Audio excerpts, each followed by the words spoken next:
नमस्कार, सीएनबीसी आवाज Motilal Oswal live studio में आप सभी का स्वागत है। आप देख रहे हैं कमाई का अड्डा। मैं हूं आपके साथ श्रेया ठाकुर। हफ्ते का पहला कारोबारी सत्र और मार्केट में रौनक नजर आएगी आपको।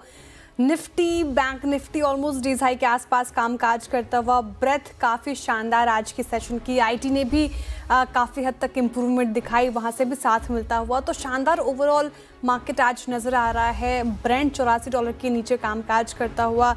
रुपये में स्ट्रेंथ है तो सब कुछ अच्छा, समीकरण सब कुछ मार्केट के फेवर में। सबसे बड़ा सवाल यही कि अब यहाँ से मार्केट की दिशा दशा क्या होगी। स्टॉक स्पेसिफिक आइडियाज़ लेंगे शो में। मैं और वीरेंद्र जी रहेंगे आपके साथ। Virendra ji good afternoon. और एक तो आज सोमवार और 3:40 से आज से दीदार तो ये जो दो प्रहार आज सावन का पहला सोमवार। हाँ, सावन का पहला सोमवार। अब 3:40 तक पारी चलेगी यार, है ना। कुछ मिला के हिसाब किताब ये है। और वो आशीष कुछ देर पहले कह रहे थे ना कि खाना पीना खा के आए। मैंने कहा खाना और शाम का हल्का नाश्ता वो भी लेकर आए। जरूरत पड़ेगी इस क्लोजिंग में, है ना। राइट, चलिए बात करते हैं इस क्लोजिंग में आज सब चीज़ों पर शेयर। इंटरेस्टिंग रहेगा आज की क्लोजिंग, क्योंकि 3:40 सबसे पहले मैं और विंद्र जी देखेंगे आज की क्लोजिंग को। तो शुरुआत कर लेते हैं पहले हेडलाइन से। कच्चे तेल के $84 के नीचे फिसलने से बाजार में लगातार 5वें दिन तेजी। निफ्टी 200 पॉइंट से ज्यादा चढ़कर 24,600 के करीब 21 अप्रैल के बाद सबसे ऊंचे स्तर पर पहुंचा निफ्टी। बैंक निफ्टी भी 450 पॉइंट से ज्यादा ऊपर। मिड कैप और स्मॉल कैप में भी रौनक। आज से 3:40 तक खुला रहेगा बाजार। बाजार में आज आईटी शेयरों का दम। इंडेक्स 2% से ज्यादा तेजी के साथ बना आज का हीरो। साथ ही सरकारी बैंक, केमिकल, एफएमसीजी, मेटल में भी रफ्तार कायम, लेकिन कैपिटल मार्केट शेयरों में आज दबाव का। बिग स्टॉक्स और स्पॉटलाइट पड़े सटीक। आज की सबसे बोल्ड कॉल आईटीसी 3% ऊपर, अनुमान से कम गिरे सिगरेट वॉल्यूम। दूसरा बिग स्टॉक इंडिगो भी 4% मजबूत। वहीं ब्लॉकबस्टर रिजल्ट से डिवीज 5% चढ़कर लाइफ हाई पर। इधर सुस्त नतीजों से मुथूट 8% टूटकर बना आज का एक्सीडेंट ऑफ द डे। दमदार नतीजों के बाद दौड़ा अर्बन कंपनी का शेयर और ब्लू डार्ट अर्बन कंपनी 13% तो ब्लू डार्ट में करीब 6% का उछाल। साथ ही रिजल्ट्स के बाद आईओसी, एपीएल अपोलो, नार्को में भी जोश कायम। आज के चार्ट जीपीटी और स्पॉटलाइट का जलवा। पेटीएम करीब 6% दौड़ा। Chart GPT sector Nifty financial करीब 1% ऊपर। साथ ही मजबूत चार्ट के दम पर चोला इन्वेस्ट, एसबीआई और भारत फोर्ज में भी रौनक। आईएक्स को बड़ा झटका। सुप्रीम कोर्ट ने मार्केट कपलिंग को चुनौती देने वाली याचिका खारिज की। कहा अभी मामला सुनवाई के लायक नहीं, रेगुलेशंस आने के बाद करेंगे फैसला। शेयर 3% नीचे। जी एंटरटेनमेंट का शेयर 12% नीचे। सेबी के नए आदेश के बाद फंस सकता है। 3,143 करोड़ का warrant issue. Promoter Puneet Goenka और सुभाष चंद्र पर भी शेयर बाजार में 1 साल तक बैन। कल आएंगे निफ्टी में शामिल भारतीय एयरटेल और ओएनजीसी के पहली तिमाही के नतीजे। 20% बढ़ सकता है भारतीय एयरटेल का मुनाफा, 1.5% बढ़ सकता है आरपू। साथ ही बीएससी और गोदरेज प्रॉपर्टी समेत वायदा की 10 कंपनियां पेश करेंगे अपने तिमाही नतीजे। आप देख रहे कमाई का अड्डा और निफ्टी, बैंक निफ्टी दोनों स्क्रीन पर लेकर आइए। 204 अंक हम ऊपर हैं। 24,609 का हमने इंट्राडे हाई लगाया है वीरेंद्र जी। ऑलमोस्ट हम पहले रेजिस्टेंस को पार करने की पूरी कोशिश में है। बैंक निफ्टी भी बहुत ही अच्छा परफॉर्म करता हुआ आज के सेशन में, हालांकि अपने हाई से थोड़ा सा फिसला, लेकिन अभी भी स्ट्रेंथ कायम है। ब्रेथ इंटैक्ट है। ऐसे में निफ्टी पे अभी फिलहाल पहले निफ्टी पे आते हैं। क्या व्यू बन रहा है सर? जिस तरीके से आईटी ने भी सपोर्ट कर लिया, बैंक निफ्टी ने भी थोड़ा यहाँ पर कंट्रीब्यूशन दिखाया आज के सेशन में। पहले रेजिस्टेंस को पार करते हुए अगर हम क्लोजिंग दिखाते हैं तो कितना बड़ा पॉजिटिव, और फिर क्लोजिंग के लिहाज से कौन से लेवल्स इंपॉर्टेंट हो जाएंगे? बिल्कुल। देखिए श्रेया, मैं आज सुबह की जब कमेंट्री रख रहा था अपने स्क्रीन पे तो स्टैट्स बहुत अच्छे थे। लिक्विडिटी का पैटर्न, मनी फ्लो सब बहुत स्ट्रांग था। बाजार रिस्क लेने को तैयार था। इससे पहले जब भी हम क्लोज कर रहे थे वीकेंड पे, most specially on Friday, call writers at the money call पे होते थे। जैसे मान लीजिए कि 24,300 पे बाजार शुक्रवार को क्लोज हो रहा है तो 24,300 पे कॉल राइटर होते थे। 400 पे हो रहा है तो 400 पे होते थे, 500 पे हो रहा है तो 500 पे होते थे। बट शुक्रवार को पहली बार ऐसा हुआ, एक तो पिछले 5 दिन का स्विंग, 5 दिन का मनी फ्लो बहुत स्ट्रांग था। 24,500 और 24,600 पे दो कॉल राइटर्स थे, उसमें से भी 24,500 का कॉल राइटर वीक था और 24,600 का स्ट्रॉन्ग कॉल राइटर था। शुक्रवार से लेकर सोमवार के बीच में एक ऐसी घटना जिसने बाजार के लेवल्स को बदल दिया, वो क्या थी? सिंपली डोनाल्ड ट्रंप साहब का वो स्टेटमेंट, उसके बाद क्रूड का कोलैप्स, वो एक बड़ा एडवांटेज था। हमने इस गैप अप के साथ उस एडवांटेज को भली भांति भुना लिया। श्रेया, मैंने आज सुबह अपनी कमेंट्री में कहा था कि मेरे पास जो विजन है, इसको थोड़ा देख हटाइए जरा, प्ले RS2 लेके आइएगा।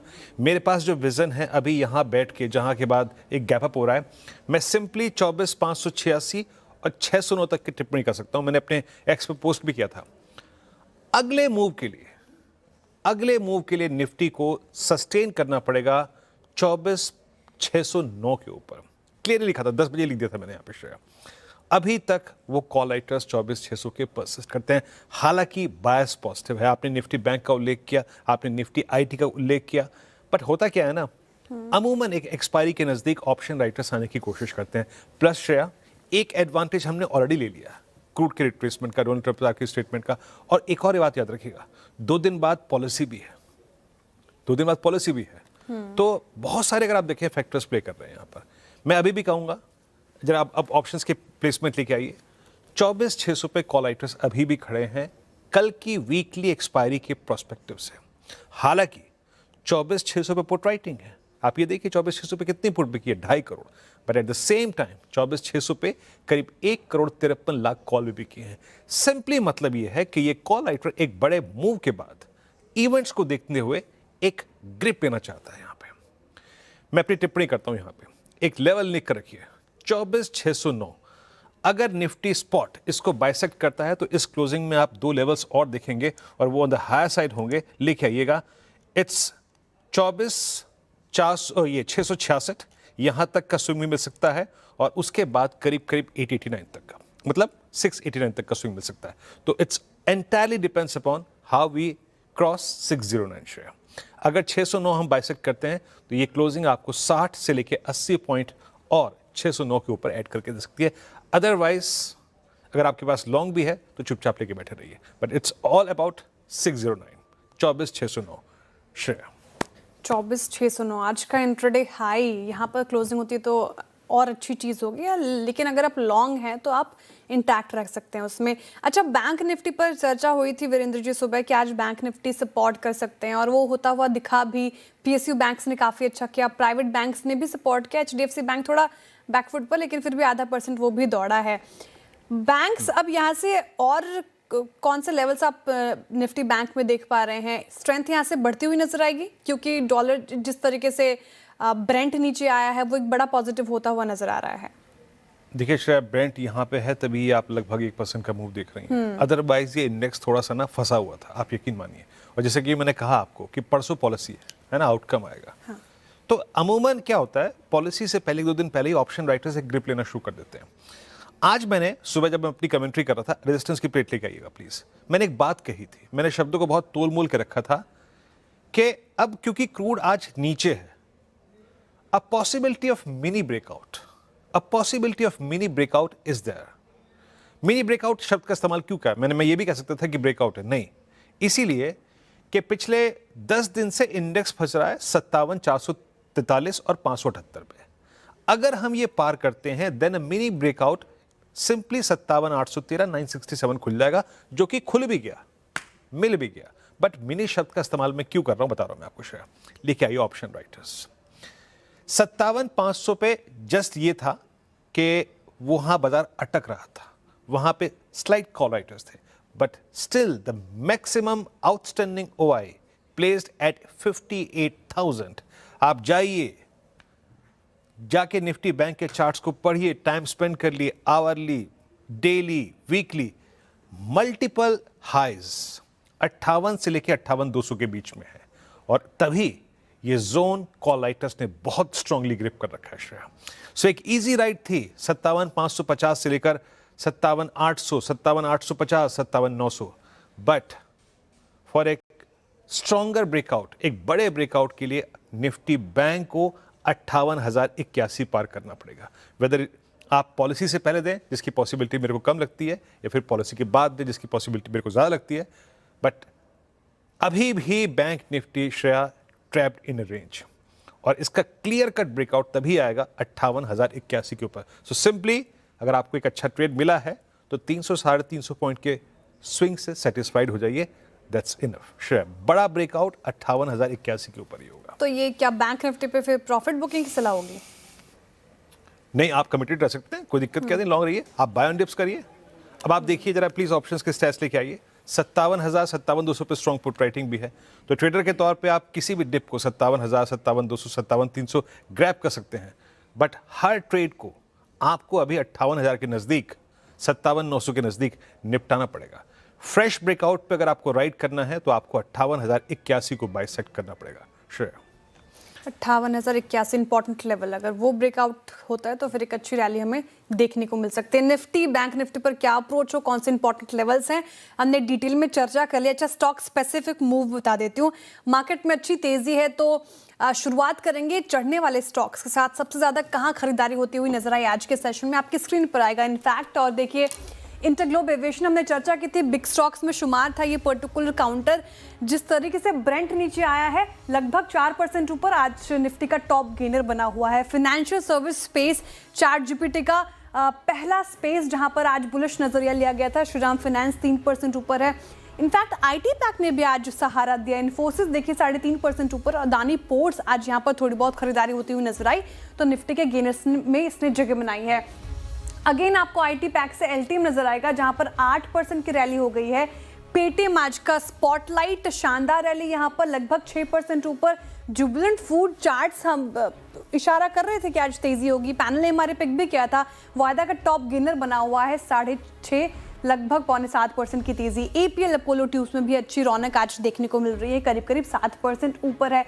लेकिन सन फार्मा निफ्टी का टॉप लूजर है, नतीजे पसंद नहीं आए थे और स्ट्रीट ने उस दिन भी फ्राइडे भी पनिश किया था और आज भी देखिए यहाँ पर 2% गिरावट देखने को मिल रही है। अपोलो हॉस्पिटल, थोड़ा फार्मा और हॉस्पिटल स्टॉक्स नीचे हैं आज, 2% ये भी गिरा। भारतीय एयरटेल नतीजों से पहले थोड़ा घबराता हुआ 1% नीचे। और ओएनजीसी जिस तरीके से क्रूड नरम पड़ा तो यहाँ पर इसका एक डेंट पड़ता हुआ नजर आया है। मुथूट फाइनेंस नतीजे काफी खराब थे और सटीक एनालिसिस हुई थी, 7.5% नीचे। गेल टूट गया नतीजों के बाद, लगभग 4.5% नीचे। आईईएक्स खबर समझेंगे आगे कि सुप्रीम कोर्ट ने याचिका खारिज की है और क्या डिटेल निकल कर आई है, तो 4% ये नीचे। और एमसीएक्स चार्ट्स पर कमजोर हुआ, 2% नीचे आपको कामकाज करता हुआ नजर आएगा। तो ये कुछ ट्रेंडिंग स्टॉक्स, लेकिन कार्यक्रम में होगा क्या तो वो समझा देती हूँ। हमारे साथ दमदार पैनल जुड़ा हुआ है, फंडामेंटल राय देने के लिए हमारे साथ है SMIFS के शरद अवस्थी जी। टेक्निकल कॉल्स लेंगे हम प्रकाश गाबा, मानस जायसवाल, राजेश सातपुते, राजेश पालविया, पंकज रांदड़ और सोमुल मेहता जी से। 2:20 पर असीम से समझेंगे कि आईएक्स को सुप्रीम कोर्ट से बड़ा झटका कैसे लगा।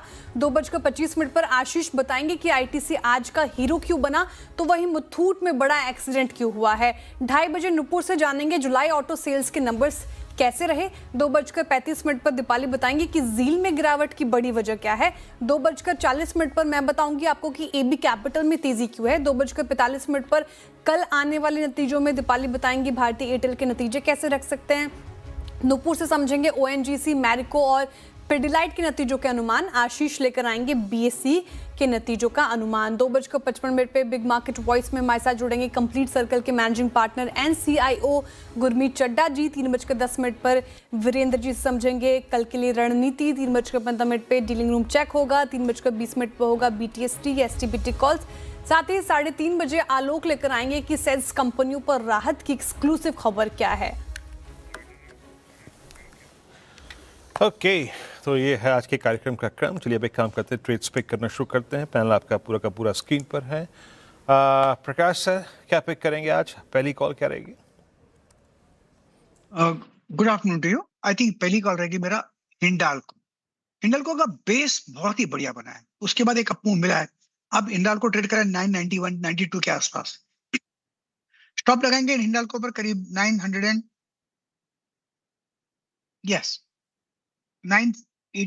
का, ज्यादा नहीं, ₹3 का स्टॉप लगाएंगे। टारगेट होगा 1000 की तरफ, हो सकता है आज या कल में मिल जाए। हिंडाल्को टुवर्ड्स 1000। ओके, हिंडाल्को ये पसंद आ रहा है गाबा सर को। राजेश जी, गुड आफ्टरनून, आपकी ट्रेड इस वक्त की? Good afternoon Shreya, good afternoon Viren and good afternoon everyone.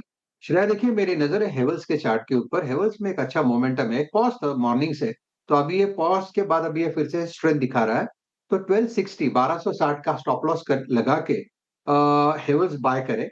इसका जो टारगेट आएगा वो आएगा 1310 का, 1310 1315, जहां पे इसका 200 डेमा प्लेस्ड है हेवल्स। ओके, हेवल्स 1281 पे आपका बाय कॉल। मानस, आपका trade? Virendra ji, IndiGo IndiGo पे खरीदारी करने की राय रहेगी। इंडिगो में अगर आप देखें तो जो 5300 का एक बहुत ही स्ट्रांग रेजिस्टेंस था, स्टॉक ने उसको ब्रेक कर दिया है। आज बेहतर वॉल्यूम भी देखने को मिल रहे हैं, तो यहाँ पर करंट लेवल्स पे खरीदारी करने की राय रहेगी। और 5334 5334 के स्टॉप लॉस से खरीदारी करेंगे। 5500 रुपए 5500 तक के टारगेट्स पॉसिबल हैं, ये कैश लेवल्स हैं। 5400 का कॉल ऑप्शन ले सकते हैं। 140-45 रुपए पे ट्रेड हो रहा है, उसमें आपको 114 के स्टॉप लॉस से खरीदारी करनी है और 200 के टारगेट सेट करने हैं। डिस्क्लोजर है कि इस ऑप्शन में हमने अपने क्लाइंट्स को भी रिकमेंडेशन दिया हुआ है। इंटरग्लोब एविएशन ये हो गई हमारा बिग स्टॉक आज का, यहाँ पे खरीदारी की राय। सोमिल जी, गुड आफ्टरनून। ये जुबिलेंट फूड आपने 10 बजे के ट्रेडिंग में सुझाया था और देखिए अब वायदा का टॉप गेनर बना हुआ, अच्छा ट्रेड रही, उस पर और अपडेट लूंगी, लेकिन इस वक्त का अभी फिलहाल स्टॉक कौन सा होगा? Thank you Shreya ji. Good afternoon to everyone. मेरा इस समय का ट्रेड होगा Hindalco. Hindalco is a reversal trade again. Hindalco, Metals Somil ji में माफ मुझे कीजिएगा, गाबा ने हिंडाल्को पहले ले लिया, कोई दूसरा स्टॉक? श्योर। मेरा दूसरा स्टॉक होगा यूपीएल। यूपीएल में एक ट्रायंगल पैटर्न बन रहा है और वो ट्रायंगल पैटर्न ऊपर की तरफ आज के ट्रेडिंग सेशन में ब्रेकआउट हुआ है, taking support at 20 and 40 daily moving average. यहाँ पे जो यूपीएल का ट्रायंगल ब्रेकआउट है वो 200 डेली एक्सपोनेंशियल मूविंग एवरेज के नीचे है, so this is a reversal trade actually. मुझे लगता है कि ये एक मीडियम टर्म में एक अच्छा रिवर्सल बन सकता है। ऊपर में मेरे शॉर्ट टर्म के जो टारगेट्स है वो 675 के हैं और नीचे में एक स्टॉप लॉस रख सकते हैं 595 पर। ओके, यूपीएल 620 पे प्रकाश सर ने सुबह पिक किया था, अभी सोमिल पिक करते हुए शानदार मूव यहाँ पे। और केमिकल बास्केट में फिर थोड़े से स्विंग्स विजिबल हैं। पोस्ट एसआरएफ नंबर्स जो था ना, ये पूरा का पूरा स्पेस ठंडा पड़ गया था जब मैनेजमेंट की कमेंट्री आई थी, बट नाउ अगेन वो विजिबल है। थ्रस्ट पंकज, गुड आफ्टरनून, आपका trade? Good afternoon Virendra ji, शैमान and all the co panelist. Virendra ji, RVNL के फ्यूचर्स में खरीदारी की सलाह रहेगी। 232 की रेंज में फिलहाल काउंटर ट्रेड कर रहा है। पूरे स्पेस के अंदर एक काफी अच्छा बाइंग इंटरेस्ट यहाँ पर जनरेट होते हुए नजर आ रहा है। 200 डेमा के ऊपर काउंटर कंफर्टेबली ट्रेड कर रहा है, तो 228 के स्टॉप लॉस के साथ में इसमें खरीदारी की सलाह रहेगी विद द टारगेट ऑफ 238 कल तक देखने मिल सकता है। आरवीएनएल बड़े दिनों बाद रेडार पर आया है। पंकज जी खरीदारी की राय रख रहे हैं इस स्तरों पर, अच्छा मूव है इस पर्टिकुलर काउंटर में। चलिए, टेक्निकल कॉल्स पूरे हो गए हैं, सब बाई साइड की ट्रेड है। रिकैप करती हूँ थोड़ी देर में, उससे पहले शरद जी के पास चला जाए। शरद जी, गुड आफ्टरनून, स्वागत है आपका कार्यक्रम में। इस मार्केट में आपका इन्वेस्टमेंट आइडिया? Good afternoon. हमें लगता है इन्फोसिस एक बढ़िया बेट साबित होनी चाहिए। काफी बड़ी करेक्शन हमने स्टॉक में ऊपर से तो ऑलरेडी देख ली है अक्रॉस आईटी स्टॉक्स में। अब जैसे जैसे आने वाले समय में हमें एक्सपेक्ट कर रहे हैं कि बीएफएसआई रिलेटेड डिमांड भी स्ट्रॉन्ग रहनी चाहिए, खास करके यूएस में इंटरेस्ट रेट कम होने की अगर सिनेरियो बनता है तो सभी इनको फायदा मिलना चाहिए। प्लस जो डील रैंप अप्स है वहाँ पे काफी फायदा होना चाहिए। लगातार 3-4 क्वार्टर से हम देख रहे हैं कि डील विंस में लगातार अच्छी मूवमेंट है, नई टीसीवी लगातार कंपनी ऐड कर रही है। तो और इसके अलावा एआई का कंट्रीब्यूशन काफी एक्सपैंड हो सकता है। प्लस मैनेजमेंट कंसल्टेंसी जो हमें लगता है कि इंडियन आईटी कंपनीज के लिए आने वाले समय में एक बड़ा ट्रिगर होना चाहिए, वहाँ पे इन्फोसिस लीडरशिप मेंटेन करता है। और एआई असिस्टेड डिलीवरी जैसे जैसे आती है, थोड़ा बहुत मार्जिन एक्सपेंशन की भी हम उम्मीद कर सकते हैं। तो ये सब जैसे जैसे प्ले आउट होता है, लगभग टफ वैल्यूएशंस पे है, तो यहाँ से काफी बढ़िया रेटिंग अक्रॉस द बोर्ड आनी चाहिए। इन्फोसिस सेकंड लार्जेस्ट कंपनी है, तो उनको भी उसका फायदा मिलना चाहिए। तो अगले साल हम ये उम्मीद कर रहे हैं कि कंपनी लगभग 80-82 रुपए के आसपास की अर्निंग्स डिक्लेयर कर देगी और 18-20 का मल्टीपल मिलना बहुत मुश्किल नहीं होना चाहिए। तो 1400-1450 के शुरुआती लक्ष्य से इन्फोसिस डेज हाई पर निफ्टी का टॉप गेनर बना हुआ है। शानदार मूव आईटी पैक में और उसमें इन्फोसिस अच्छा करता हुआ। शरद जी की पिक हो गई, इन्वेस्टमेंट आइडिया लंबी अवधि के नजरिए से।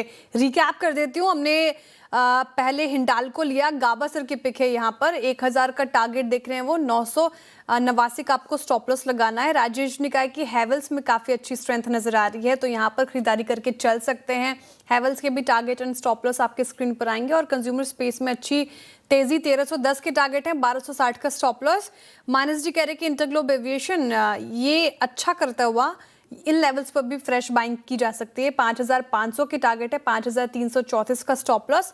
अगर आप चाहे तो 5400 वाले कॉल ऑप्शन में भी पार्टिसिपेट कर सकते हैं। आपको 200 के टारगेट एक्सपेक्ट करना है, 114 का स्टॉप लॉस लगाना है।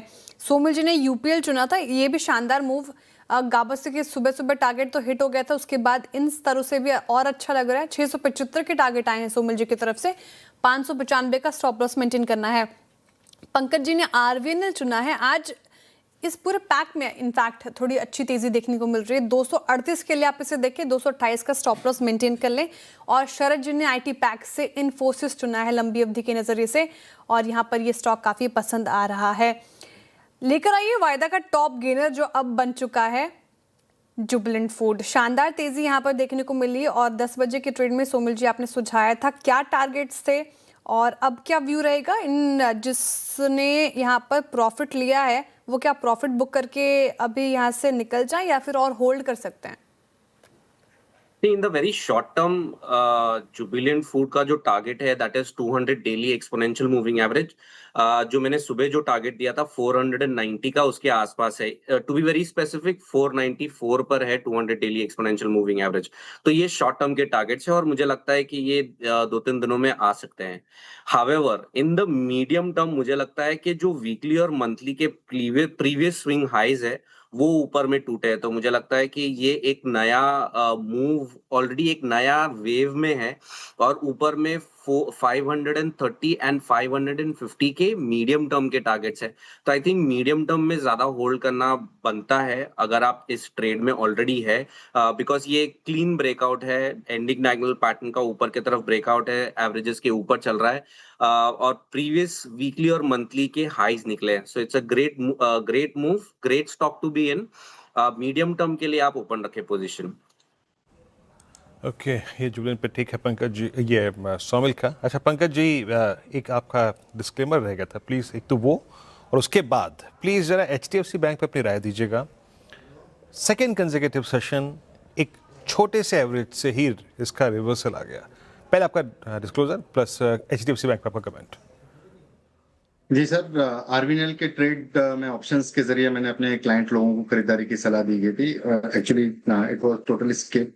और जहां तक बात HDFC की है सर, देखिए HDFC ने कोई बड़ा मूवमेंट यहाँ पर अभी दिखाया नहीं है, लेकिन लोअर लेवल से मुझे लगता है कि एक 745 की रेंज है जहां पर एक काफी स्ट्रॉन्ग सपोर्ट लेकर ये काउंटर ऊपर आने की कोशिश कर रहा है। ऊपरी लेवल पर 768 तक ये काउंटर आते हुए नजर आ सकता है।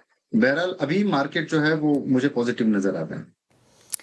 ओके, पॉजिटिव HDFC बैंक पर, हालांकि अपने हाई साइड से थोड़ा सा फिसला है, लेकिन इन लेवल्स पर आप देख सकते हैं। अच्छा, वायदा का टॉप लूजर IEX लेकर आई है स्क्रीन पर, 4% की गिरावट के साथ कामकाज हो रहे हैं यहाँ पर। और दरअसल बड़ा झटका सुप्रीम कोर्ट से लगता हुआ IEX को, लेकिन खबर क्या है डिटेल में समझ लेते हैं। असीम जी हमारे साथ जुड़ते हुए। असीम जी गुड आफ्टरनून। और 4% नीचे ये स्टॉक, क्या खबरें आ रही हैं? देखिए, पिछले साल दिसंबर में CERC ने IEX को लेकर के, मार्केट कपलिंग को लेकर के एक रेगुलेशन जारी किया था। ये ड्राफ्ट रेगुलेशन था और कहा गया था कि हम बहुत जल्दी इसको लेकर के फाइनल रेगुलेशन भी लेकर के आएंगे। IEX ने इस मार्केट कपलिंग के इस रेगुलेशन को एप्टल के अंदर चुनौती दी।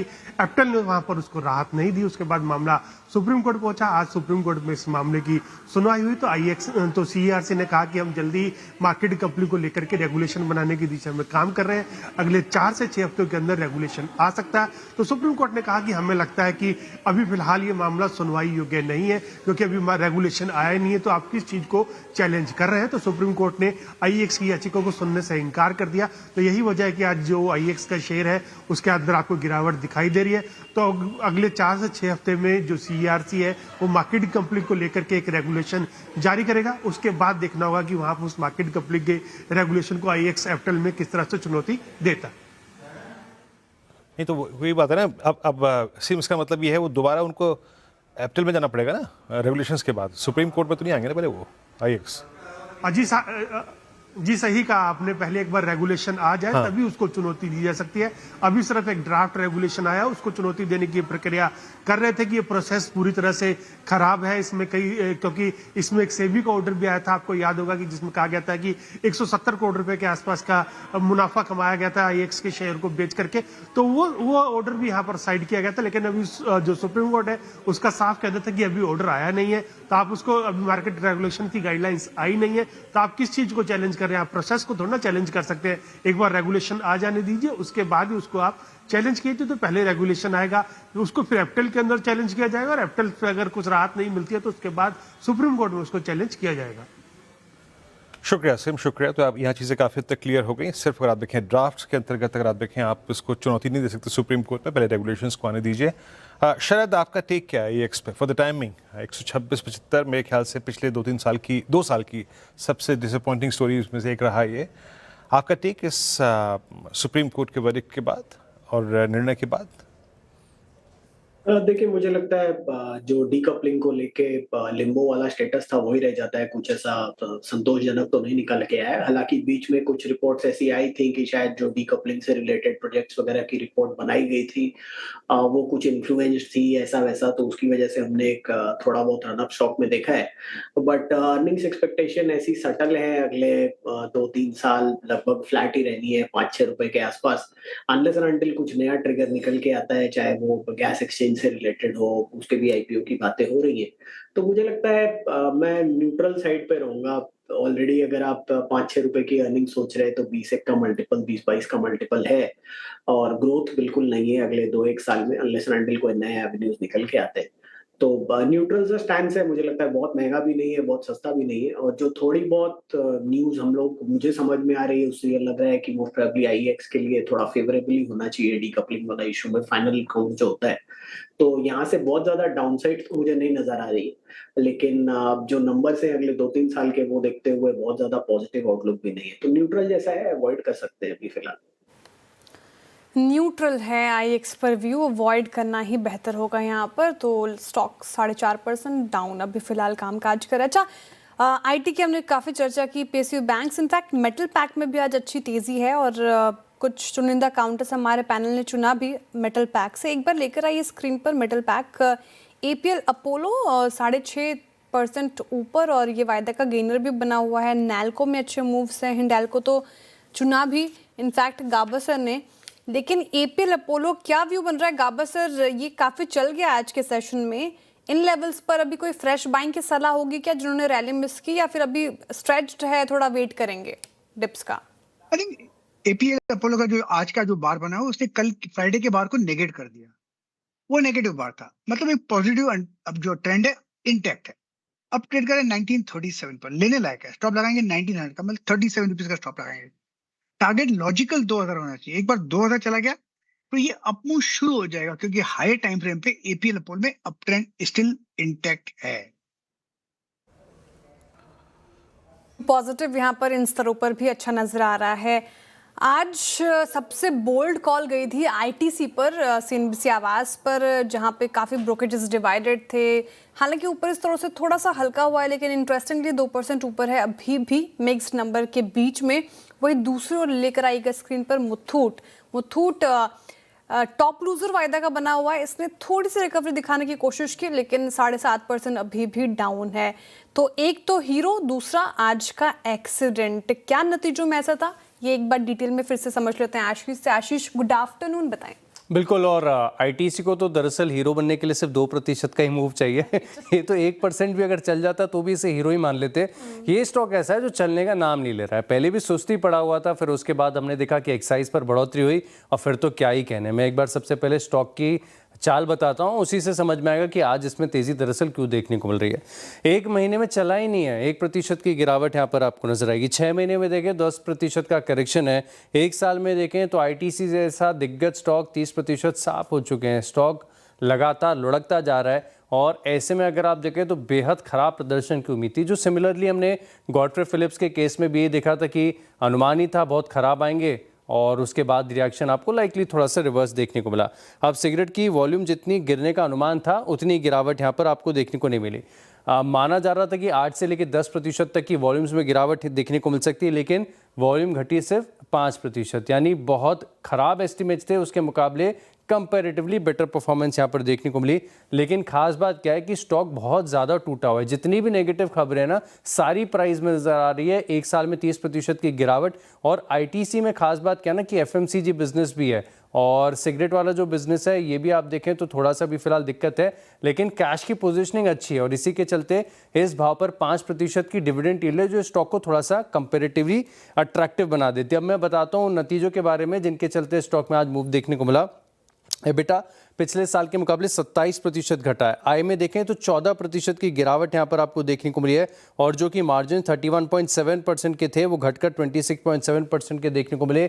लेकिन सिगरेट कारोबार में वीकनेस का अंदाजा सभी को था। एफएमसीजी की जो रेजिलियंस और स्ट्रेंथ यहाँ पर देखने को मिल रही है ना, उसी के चलते 1.5-2% का मूव देखने को मिला, और आईटीसी के लिए सफिशिएंट होता है 1.5-2% की तेजी। ये तो रहा आईटीसी। अब बात करते हैं मुथूट फाइनेंस की। और जैसे अगर आप आईटीसी के केस में देख रहे हैं कि बहुत उम्मीदें थी ही नहीं, मुथूट फाइनेंस में क्या हुआ है ना, उम्मीदें बहुत ज़्यादा थी। अगर आप कंसेंसस एस्टिमेट्स देखें तो बहुत ऊंचे बेस के थे, और ग्रोथ का अनुमान काफ़ी ज़्यादा था, लेकिन उसके मुकाबले डिलीवर नहीं किया, और इसी के चलते आप देखें तो 10% की भयंकर गिरावट यहाँ पर देखने को मिली।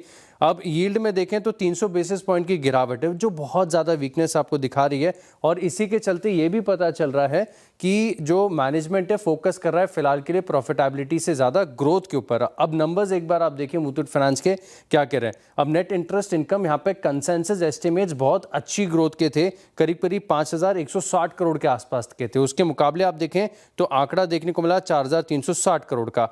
ऑपरेटिंग मुनाफा अगर आप देखें तो ये 4374 करोड़ का अनुमान था, 3474 करोड़ आया, और निम जो कि 12.4% के एस्टिमेट थे उसके मुकाबले सिर्फ 10.4। तो यानी एक से उम्मीदें बहुत ज़्यादा थी और एक से बिल्कुल उम्मीदें नहीं थी, और इसी के चलते आप देखें तो एक लाइकली थोड़ा सा रिवर्स एक्शन यहाँ पर नजर आया। जी बिल्कुल आशीष, शुक्रिया आपका। जिससे उम्मीद थी अगर आप देखें तो डिसअपॉइंट किया, जिससे कोई अगर आप देखें तो एक्साइटमेंट की उम्मीद नहीं थी, वो आज चल रहा है।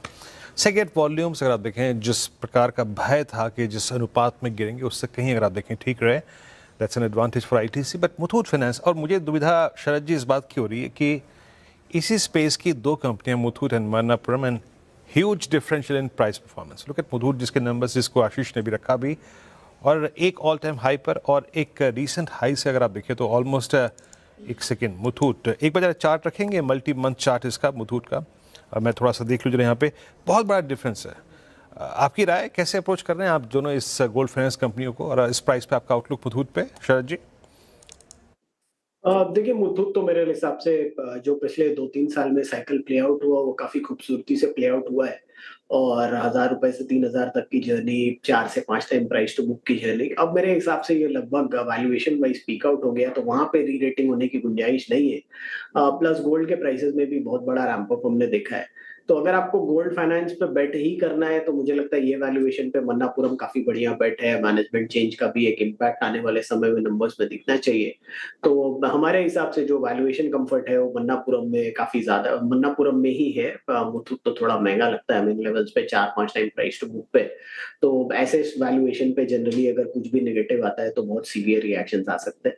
तो मुझे लगता है अगर आपको गोल्ड फाइनेंस स्पेस में बने रहना है तो आपको मन्नापुरम में बने रहना चाहिए। मुथूट अभी फिलहाल अवॉइड ही करना चाहिए, और करेक्शन थोड़ी आए उसके बाद देख सकते हैं। गोल्ड फाइनेंसिंग स्पेस में मन्नापुरम ज़्यादा पसंद आ रहा है, और सुबह सीएनबीसी आवाज़ पर चर्चा भी हुई थी कि अगर मुथूट की वजह से मन्नापुरम आज गिरता है तो वो आपके लिए एक मौका हो सकता है। 3.5% डाउन है मन्नापुरम भी, एक अपॉर्चुनिटी साबित हो सकती है आपके लिए। आगे बढ़ते हैं और वक्त हो रहा है कैश कॉल्स का। गाबा सर, पंकज जी और राजेश जी से हम कैश कॉल लेंगे। तो बताइए पंकज जी, शुरुआत आपसे करते हैं फिर कैश में। कौन सा काउंटर चुना है आपने? श्रेया जी, मेरी नजरें लेमन ट्री के ऊपर है। लेमन ट्री 114 के करीब करीब ये काउंटर फिलहाल ट्रेड कर रहा है, और काफी सुबह से इसके अंदर एक वॉल्यूम एक्टिविटी के साथ में बाइंग इंटरेस्ट जनरेट होते हुए नजर आया। 112 रुपए का स्टॉप लॉस यहाँ पर मेंटेन करेंगे, 119 रुपए के टारगेट पे। लेमन ट्री होटल्स आपका एक बाय कॉल है। आज सारे के सारे होटल्स में आप देखें अच्छा मूव है, और लेमन ट्री डे हाई पे ट्रेड करता हुआ। सौमिल आपका कैश ट्रेड, अच्छा प्रकाश गाबा सर, माफ कीजिएगा, प्रकाश गाबा सर आपका trade. Good afternoon to you Veeru. Stock का नाम है एजिस लॉजिस्टिक। इसका सेटअप मुझे पसंद है, मोमेंटम स्ट्रांग है। इधर ट्रेड करे 1391 के आसपास, स्टॉप लगाए करीब 1370 का, करीब 21 रुपए का स्टॉप है। तो टारगेट मेरे ख्याल से 1440 के पॉसिबल है। एजिस लॉजिस्टिक, इस लॉजिस्टिक डीज हाइपर शानदार मूव्स यहाँ पर भी मिलते हुए लगभग 8.5% ऊपर है। राजेश जी, कैश में आपका काउंटर? श्रेया देखिए, मेरी नजर है दिलीप बिल्डकॉन के स्टॉक के ऊपर, बहुत ही क्लीन ब्रेकआउट है, it's flat formation breakout and at the same time it is about 200 day में। तो आज इसने एक बहुत अच्छा काम किया कि इसने अपने 200 डे में को ब्रेकआउट दिया विद राइज इन वॉल्यूम। तो ये मोमेंटम अच्छा कंटिन्यू होगा प्रोबेबली 470-75 तक। तो it's a buy in Dilip Buildcon about 450, stop loss रहेगा 445 का। दिलीप बिल्डकॉन, ये अच्छा लग रहा है। कैश में लेमन ट्री, एजिस लॉजिस्टिक्स और दिलीप बिल्डकॉन हमने चर्चा की, तीनों स्टॉक्स अच्छे नजर आ रहे हैं। टारगेट एंड स्टॉप लॉस आपके स्क्रीन पर थे। अच्छा, ऑटो सेल्स आंकड़े आए जुलाई महीने के और ठीक ठाक इनफैक्ट रहे हैं, और साथ ही अगर आप बात करें जीएसटी कलेक्शन तो वो भी ठीक ठाक रहा है। तो एक बार नुपुर से डिटेल में समझ लेते हैं कि ऑटो सेल के आंकड़े कैसे आए और किन कंपनियों के लिए खास रहा। टीवीएस मोटर, हुंडई ने बिक्री के नए रिकॉर्ड कायम किए हैं, तो टाटा मोटर्स और मारुति हीरो की बिक्री अनुमान से अच्छी निकली है। पूरी डिटेल्स एक बार फिर से नुपुर के साथ रिविजिट करते हैं। नुपुर, गुड आफ्टरनून, बताएं। Good afternoon. बिल्कुल, जीएसटी जो कट हुआ था उसके बाद अच्छा खासा मोमेंटम ऑटो स्टॉक्स में देखने को मिला है, क्योंकि बिक्री लगातार जो है वो बढ़ती हुई नजर आई। जुलाई के महीने की बात करें तो यहाँ पे काफ़ी सारी कंपनीज ने रिकॉर्ड लेवल पर अपने बिक्री आंकड़े दर्ज किए, चाहे वो डोमेस्टिक हो या फिर एक्सपोर्ट्स। शुरुआत करें टाटा मोटर्स कमर्शियल व्हीकल के साथ, तो टोटल सेल्स में ऑलमोस्ट 37% की ग्रोथ आपको नजर आएगी। अनुमान से काफ़ी बेहतर ये आंकड़ा आते हुए नजर आया। और डोमेस्टिक सेल्स की बात करें तो 28% की ग्रोथ जुलाई के मंथ में देखने को मिली है। Passenger vehicle, Tata motor passenger vehicle की बात करें तो अनुमान से बेहतर यहाँ पर भी ऑटो सेल्स के आंकड़े आते हुए नजर आए। 60,000 यूनिट का जो एस्टिमेट था उसके अगेंस्ट 63,760 के आसपास बिक्री यहाँ पर गाड़ियों की होती हुई नजर आई है। टोटल सेल्स ऑलमोस्ट 60% की ग्रोथ यहाँ पर देखने को मिली है। महिंद्रा एंड महिंद्रा पर भी फोकस बना हुआ है। टोटल जो ऑटो सेल्स के आंकड़े वो अनुमान मुताबिक आते हुए नजर आएंगे, लेकिन आउट परफॉर्मेंस ट्रैक्टर से आती हुई नजर आई है। ट्रैक्टर सेल्स देखें तो ऑलमोस्ट 2000 यूनिट अनुमान से बेहतर यहाँ पर आंकड़ा आपको आते हुए दिखेगा। 34,420 यूनिट की बिक्री इस महीने में देखने को मिली है। पैसेंजर व्हीकल में 20% की ग्रोथ है और थ्री व्हीलर्स की बात करें तो 53% की ग्रोथ आपको यहाँ पर नजर आएगी। मारुति सुजुकी, हालांकि यहाँ पर भी वॉल्यूम के लिहाज से तो काफ़ी अच्छा जुलाई का मंथ रहा है, लेकिन क्वार्टर वन के नतीजे में मार्जिन से डिसपॉइंट किया था, इसी वजह से आज स्टॉक जो है लाल निशान में कारोबार करते हुए नजर आ रहा है। डोमेस्टिक पीवी सेल्स की बात करें तो 42% की ग्रोथ इस मंथ में देखने को मिली है। हालांकि एक्सपोर्ट्स थोड़े डिक्लाइन होकर आते हुए दिखे, 5% की कमजोरी आपको वहाँ पर नजर आएगी। Hyundai मोटर्स इंटरेस्टिंगली यहाँ पर भी नंबर्स काफ़ी बेहतर आते हुए नजर आए। 25% की टोटल सेल्स में ग्रोथ इस क्वार्टर में, इस जुलाई के मंथ में देखने को मिली है। और एक्सपोर्ट्स की बात करें तो कंपनी का कहना है कि हाईएस्ट एवर मंथली एक्सपोर्ट्स जो है जुलाई के मंथ में आते हुए नजर आए। आयशर मोटर्स, पहले कमर्शियल व्हीकल की बात कर लेते हैं, 16% की ग्रोथ वहाँ पर आती हुई नजर आई। और रॉयल एनफील्ड की बात करें तो वहाँ पर भी 34% की ग्रोथ आपको जुलाई के महीने में दिखेगी। अब टोटल सेल्स में डोमेस्टिक काफ़ी स्ट्रॉन्ग परफॉर्मेंस, 38% की ग्रोथ, और एक्सपोर्ट्स भी देखें तो 10% की ग्रोथ वहां पर भी है। हीरो मोटोकॉर्प में भी अच्छी खासी ग्रोथ है, 19% की टोटल सेल्स ग्रोथ यहां पर आती हुई नजर आई है। बजाज ऑटो रिकॉर्ड लेवल पर यहां पे परफॉर्मेंस जुलाई के महीने में सेल्स में 30% की ग्रोथ है। एक्सपोर्ट ने आउट परफॉर्म किया है, ऑलमोस्ट 40% की स्ट्रॉन्ग बिक्री यहाँ पर देखने को मिली है। टीवीएस मोटर्स भी पीछे नहीं है, तो टोटल सेल्स में 38% की ग्रोथ देखने को मिली है, वॉल्यूम ग्रोथ। और ईवी सेल्स भी देखें तो 23,000 से बढ़ के ऑलमोस्ट 60,000 यूनिट जुलाई के महीने में जो है वो बिकती हुई दिखी। और लास्ट में अशोक लेलैंड, यहाँ पर भी आउट परफॉर्मेंस है, 30% की ग्रोथ है और अनुमान से बेहतर जुलाई का महीना यहाँ पर आते हुए दिखा। तो मोस्ट ऑफ द कंपनीज के नंबर्स डोमेस्टिक के लिहाज से काफी स्ट्रॉन्ग है। नुपुर बता रही हैं कि पूरा का पूरा स्पेस ऑटो का गदगद है ना? बिल्कुल बिल्कुल। बस दुख जानते कब होता है ना? जब आपकी गाड़ी का नया फेसलिफ्ट मॉडल आ जाता है, फिर आपको लगता है यार ले कुछ साल और रुक गया होता। तो अपने साथ भी यही हाल है। खैर, कहते हैं बहुत बहुत शुक्रिया आरुपुर आपका इस पूरी बातचीत के लिए। तो नंबर्स बहुत स्ट्रॉन्ग हैं, कहीं पर एक्सपोर्ट्स के नंबर भी बहुत स्ट्रॉन्ग हैं। राजेश पाल भी एक्सिस सिक्योरिटीज़ जुड़े हैं यहाँ पे, एक टेक्निकल सेंस लेते हैं उनसे। पहले तो राजेश जी आपका कॉल, और एक्सिस सिक्योरिटीज़ में आप अभी भी कहाँ पर लॉन्ग्स लोड करवा रहे हैं अपने क्लाइंट्स की ऑटो स्पेस में? Hi, good afternoon Viren ji, good afternoon everyone. So stock जो पसंद आ रहा है अभी वो है यहाँ पे ग्रासिम का। ग्रासिम में देखें तो एक फॉलिंग ट्रेंड लाइन का ब्रेकआउट यहाँ पे डेली चार्ट पे आते हुए दिखा, तो एक बहुत नैरो प्राइस रेंज में कंसोलिडेशन के बाद स्टॉक में यहाँ पे ब्रेकआउट बनते हुए दिख रहा है। हमें लगता है कि जिस तरीके के ब्रेकआउट हुए हैं यहाँ पे अपसाइड के टारगेट फ्यूचर्स में जो बन सकते हैं वो करीब 3200 से लेके 3220 की तरफ आते हुए दिख सकते हैं। On the down side stop loss follow करना होगा करीब 3135 के आसपास। रही बात ऑटोमोबाइल स्पेस में, तो आई थिंक ऑटोमोबाइल स्पेस एक अच्छे मोमेंटम में बना हुआ और हमने देखा है कि कंटिन्यूटी ऑफ अप ट्रेंड पूरे सेक्टर में देखने को मिला है। Be it two wheeler, four wheeler, commercial passenger vehicle, सभी सेक्टर सभी में देखें तो एक अच्छी स्ट्रेंथ यहाँ पे नियर टर्म शॉर्ट टर्म पे बनते हुए दिख रही है। हमें लगता है फ्रेश ब्रेकआउट पर्सपेक्टिव से बात करें तो यहाँ पे हमें लगता है अशोक लीलैंड में एक अच्छा फ्रेश ब्रेकआउट बना और यहाँ पे हमारा व्यू बुलिश है और हम एक्सपेक्ट कर रहे हैं 190 तक की अपसाइड यहाँ पे अनफोल्ड होते हुए दिख सकती है। और वहीं टू व्हीलर स्पेस पे हमें लगता है हीरो मोटर ये भी एक अच्छा पोजीशनिंग यहाँ पे दिखा रहा है यहाँ पे derivative data as well as technical setup के हिसाब से, और हमें लगता है ये स्टॉक में भी स्ट्रेंथ है और यहाँ पे 5600 से लेके 5700 तक की अपसाइड अनफोल्ड होते हुए दिख सकती है। तो हीरो मोटर पे भी फोकस किया जा सकता है। On the down side stop loss होगा करीब 4370 के आसपास। हीरो मोटोकॉर्प ये अच्छा लग रहा है, टू व्हीलर स्पेस में अच्छी तेजी है यहाँ पर भी। वैसे वीरेंद्र जी, जब मैं दिल्ली आई थी तो आपका ये महिंद्रा स्कॉर्पियो तो मुझे बिल्कुल नया जैसा ही लग रहा है। अब इसका फेस लिफ्ट आप खरीदेंगे क्या? नहीं शायद नहीं, इतनी नहीं, अभी तो नई थी गाड़ी। वो फेस लिफ्ट में क्या है ना, एक तो इन्होंने डैशबोर्ड में चेंजेस किए हैं, है ना, और जो वो टच स्क्रीन है उसको ऊपर ले आए हैं, जो अभी आजकल जो टच स्क्रीन आ रही है उससे अलाइन कर दिया है। बाकी एक दो फीचर्स और लोडेड होते हैं। बाकी फेस लिफ्ट में क्या होता है, आगे का आप देखें जो गाड़ी 2.5 इंच ऊपर होती है, बट वो होता है ना, आपके एग्जिस्टिंग मॉडल का प्राइस घट जाता है। एग्जिस्टिंग मॉडल का प्राइस जो है घट जाता है। हाँ, हर साल आईफोन के साथ नहीं होता सर। आप नया लेते हो दूसरे नया आ जाता है। ये तो होता है, ये तो होता है, ये तो होता है। अच्छा, मैं तो वैसे भी 16 होल्ड करता हूँ, तो अब 17 है, 18 है, 19 है, 20 है, अपने को तो चलाना है अभी यहाँ पे। राइट।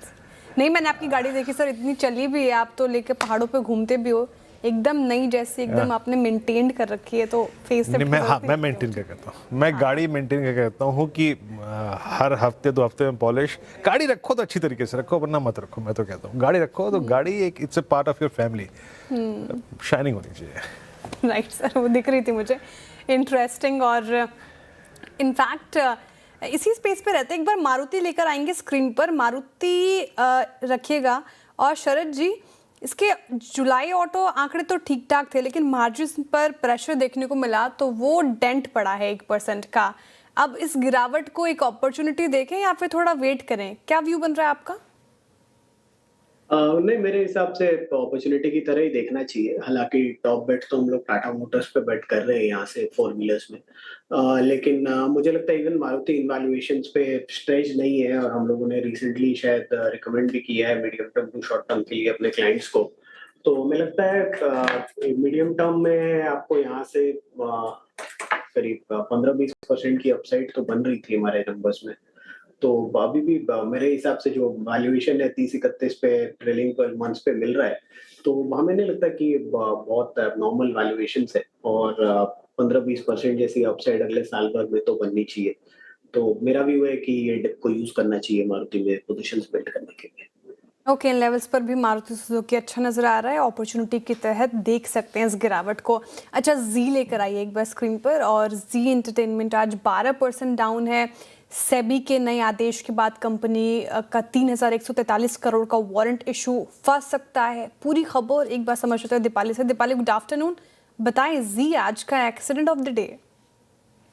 जी एंटरटेनमेंट का स्टॉक है आज एक्सीडेंट ऑफ द डे, और पिछले कई दिनों में कई ऐसे ट्रिगर्स डेवलप हुए हैं जिसके कारण ये रिएक्शन आज स्टॉक में देखने को मिल रहा है। इनफैक्ट जून 2024 के बाद सिंगल डे में इतनी बड़ी गिरावट स्टॉक में देखने को मिल रही है। दरअसल ये पूरा मामला शुरू तब हुआ जब जी एंटरटेनमेंट के शेयर होल्डर्स ने अप्रूवल दिया कंपनी के प्रमोटर्स को, और 24.95 करोड़ के वारंट्स के प्रेफरेंशियल इशू जारी करने के लिए, ताकि फंड रेज हो सके लगभग 3100-3200 करोड़ के आसपास के।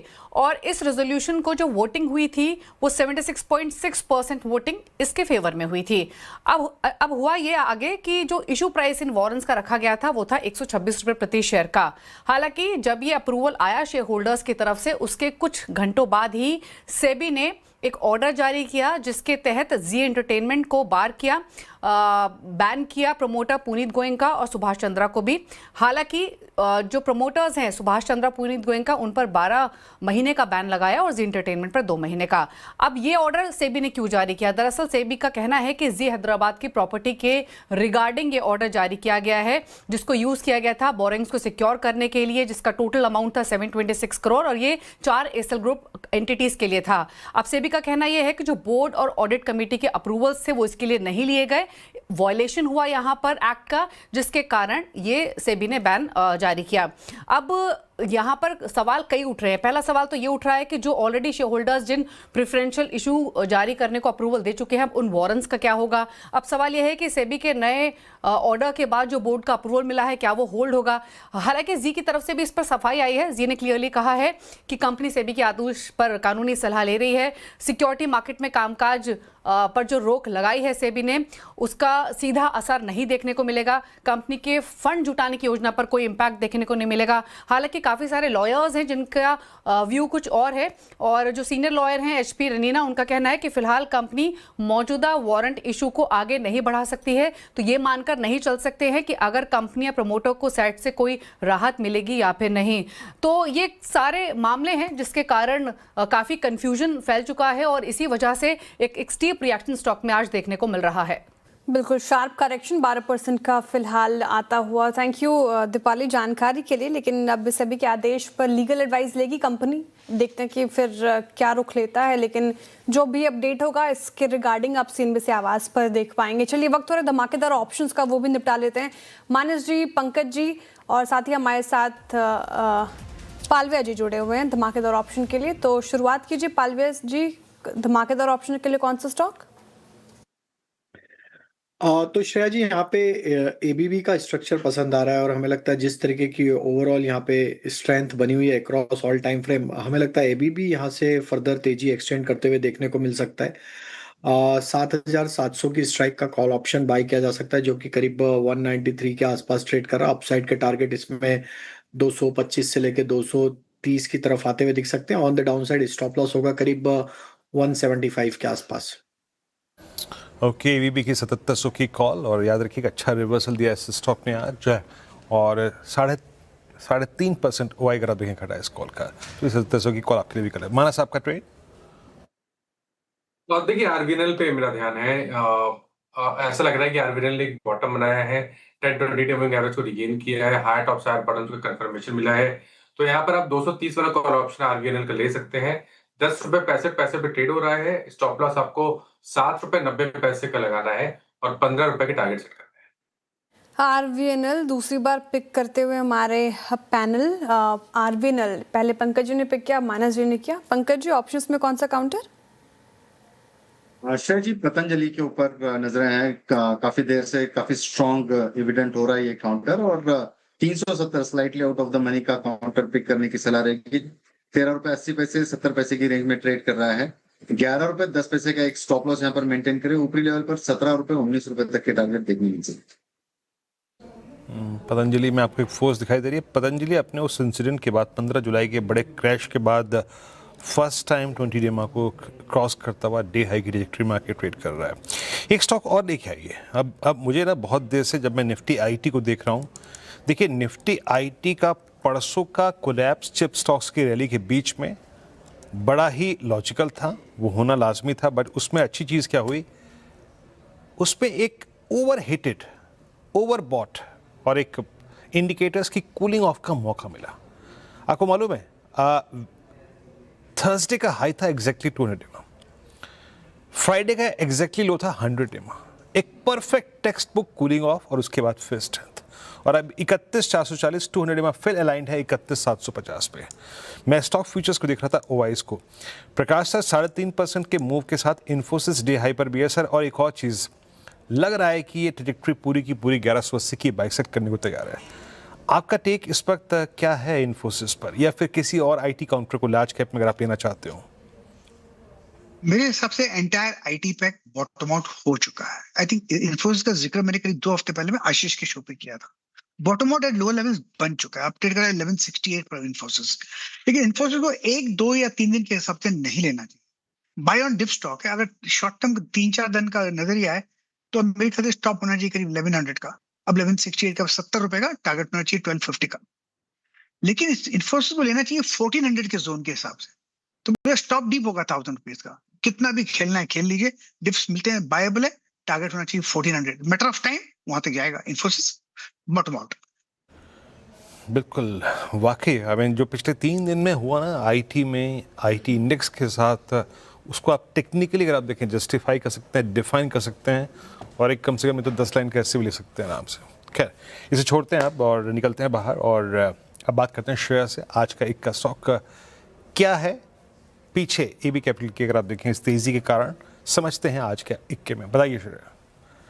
आदित्य बिरला कैपिटल 3.5% ऊपर है। इंट्राडे में तो 6% तक ऊपर गया था, लेकिन थोड़ी सी मुनाफा वसूली।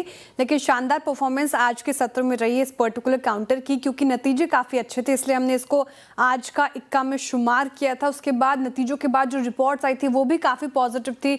जेफरीज की रिपोर्ट जो सुबह हमने डिस्कस की थी, खरीदारी की राय इन स्तरों पर, और टारगेट प्राइस इंक्रीज किया था 475 रुपये प्रति शेयर का टारगेट प्राइस। अगर आप कंपेयर करें अभी से तो करीब 17% का अपसाइड पोटेंशियल नजर आ रहा है। इंटरेस्टिंग मूव मिले हैं आज के सत्र में।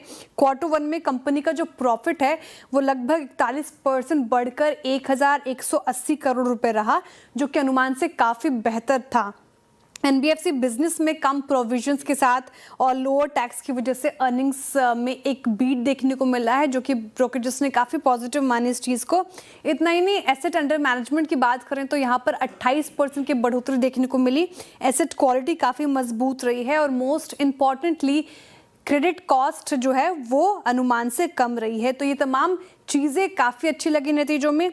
और लाइफ इंश्योरेंस बिजनेस में वीएनबी मार्जिन डबल हो गया है, ये हाईलाइट किया है ब्रोकरेजेस ने, जिसकी वजह रही बेहतर प्रोडक्ट मिक्स। इसीलिए फाइनेंशियल ईयर 27-28 के लिए ईपीएस एस्टिमेट बढ़ाए गए हैं जेफरीज की तरफ से। 27 और 28 के लिए ईपीएस एस्टिमेट बढ़ाकर 3 से 4% किया गया है। 3 से 4% की इनफैक्ट बढ़ोतरी की गई है, और फाइनेंशियल 28 तक 24% ईपीएस केगर की उम्मीद जताई है नतीजों को देखते हुए। तो अर्निंग्स विजिबिलिटी काफ़ी स्ट्रॉन्ग नजर आ रही है। स्टॉक ने परफॉर्म भी किया है। ये पूरा स्पेस इनफैक्ट ल्यूक्रेटिव बना हुआ है, और आज जिस तरीके से स्ट्रीट ने रिवॉर्ड किया काफ़ी पॉजिटिव फिलहाल ब्रोकरेजेस भी नजर आ रहे हैं। इससे स्टॉक आपको 3.5% ऊपर कामकाज करता हुआ नजर आएगा। बिल्कुल शानदार मूव इस स्टॉक में आज का इक्का में। श्रेया शुक्रिया आज के इक्के के ग्राफिक को डिफाइन करने के लिए। मीनवाइल एक बार इस पर एक व्यू भी ले लेते हैं। शरद जी, आपने श्रेया को सुना, और इस को आज का इक्का में पिक करने के पीछे जो वाजिब कारण थे उसको एक्सप्लेन किया गया। आपका टेक इस स्टॉक पे? पिछले कुछ सालों में लगातार हमने इम्प्रूवमेंट देखा है। जो एक्सपेक्टेड टर्न अराउंड था वेरियस सेगमेंट्स में, नई मैनेजमेंट इंडक्शन के बाद वो काफी अच्छे से प्ले आउट कर गया है। और मुझे लगता है अभी भी आदित्य बिरला कैपिटल में जो वेरियस बिजनेसेस हैं उनमें और इम्प्रूवमेंट आने वाले समय में दिखेगा, जो आपको रिटर्न रेशियोज वगैरह में भी इम्प्रूवमेंट में दिखना चाहिए। तो मुझे लगता है ये एक री रेटिंग की स्टोरी है। अब लगभग 3 टाइम प्राइस टू बुक पे मिल रहा है, लेकिन हमें लगता है कि अगले 2-3 साल भी 15-20% जैसी बॉटम लाइन ग्रोथ रजिस्टर करना कंपनी के लिए बहुत मुश्किल नहीं होगा। तो सालाना आप मान सकते हैं 20-22 रुपए की बुक वैल्यू एक्रेशन होती रहेगी। तो अगर आप 1-1.5 साल का व्यू रखते हैं तो मेरे हिसाब से यहाँ से भी आपको करीब 25 से 30% 500 सवा 500 के आसपास के टारगेट्स बनने चाहिए। ओके, ये है भी केवल आपका एक व्यू, एक सेकंड व्यू यहाँ पर। चलिए अब एक काम करते हैं, 4 का चौका ले लेते हैं यहाँ पे 4 ट्रेड्स। और क्योंकि हमें फिर अब अगले जब 3 बजे के बाद जाएंगे तो मार्केट के नए सेगमेंट जो चरण है उसको भी हम क्लासीफाई करते हुए चलेंगे, क्योंकि आज से 3:40 तक कारोबार होगा। तो स्क्रीन पे मौजूद रहेंगे हम। 4 का चौका ट्रेड्स लेते हैं एक एक करके। पहला ट्रेड आएगा सस्ता ऑप्शन मानस जी के सौजन्य से, उसके बाद Rajesh Pal ji F&O superstar pick करेंगे, सौमिल जी पिक करेंगे 4 का चमत्कार, और साथ ही साथ शरद अवस्थी जी आज का मिड कैप फंड। मानस जी क्या पिक कर रहे हैं आप? देखिए ट्रेंड पे आई थिंक एक लॉन्ग साइड पे ट्रेड लेना है। हाई टॉप हायर बटन का ट्रेंड है। स्टॉक ने जस्ट अभी एक ब्रेकआउट दिया है। तो 3050 वाला कॉल ऑप्शन जो 105 रुपए पे ट्रेड हो रहा है, उसमें खरीदारी करने की राय रहेगी। आपके जो स्टॉप लॉसेस है वो 84 रुपीज के नीचे रहेंगे और टारगेट 150 रुपए के रहेंगे। ट्रेंड एकदम से अच्छा मूव आता हुआ इस पर्टिकुलर काउंटर में, सस्ता ऑप्शन में पिक होगी। पालविया जी, आपका एफएनओ सुपरस्टार? तो श्रेया जी, यहाँ पे ऊनो मिंडा पे फोकस है। ऊनो मिंडा में अगर हम देखें तो एक अच्छा ब्रेकआउट यहाँ पे मल्टीपल सप्लाई जोन का यहाँ पे डेली वीकली टाइम फ्रेम पे बनते हुए दिख रहा है। जिस तरीके के स्ट्रक्चर है यहाँ पे, हमें लगता है ये स्टॉक में 1260 1270 की तरफ अप मूव कंटिन्यू होते हुए दिख सकता है। ऊनो मिंडा पे बाय करने की सलाह। On the down side stop loss होगा करीब 1205 रुपए के आसपास। ओके, 1205 पे अगर आप देखें आपका स्टॉप लॉस होगा। ये भी बहुत, अगर आप देखें, वाइब्रेंट स्टॉक रहा है इस स्पेस पे। खैर, पिक करते हैं आज का ये कैश स्टॉक, चार का चमत्कार, सौमिल जी से। सौमिल, क्या पिक कर रहे हैं आप? मैं पिक कर रहा हूँ नेशनल एल्यूमिनियम। मेटल स्टॉक्स में बहुत ही बढ़िया मूव है और मुझे लगता है कि यहाँ से बहुत ही बढ़िया मूव ऑलरेडी एक मीडियम टर्म में शुरू हो गया है, because we have seen a very good correction. Nelco में भी अगर आप देखें तो ऊपर में 450 का स्टॉक, नीचे में 340 तक करेक्ट हुआ है till 200 daily exponential moving average. वहीं पे ही पूरा बेसिंग आउट होके पूरा पैटर्न ऊपर की तरफ ब्रेकआउट मिला है। High top high bottom formations है। आज के ट्रेडिंग सेशन में 2040 डेली मूविंग एवरेज के ऊपर भी ये ट्रेड कर रहा है। Great setup. यहाँ से मुझे लगता है कि ये 400 प्लस के टारगेट्स दिखा सकता है। नीचे में एक स्टॉप लॉस रखेंगे अराउंड 350 पर। नैल्को चार्ट का चमत्कार में पिक हो गए। मेटल पैक में स्ट्रेंथ आज के सेशन में नजर आ रहा है। शरद जी, आपका मिड कैप फंडा? जी, हमारा मिड कैप फंडा होगा KPIT tech. Company software defined vehicle, electric power trains वगैरह में काफी फोकस रखती है, प्लस ऑटोनोमस ड्राइविंग वगैरह पे भी कंपनी का फोकस है। लॉन्ग टर्म में मार्जिन को 22-24% तक ले जाने की कंपनी की योजना है। पिछले कुछ समय में काफी बड़ी करेक्शन हमने स्टॉक में देखी है। यूरोपियन मार्केट्स में इनका काफी बड़ा एक्सपोजर है।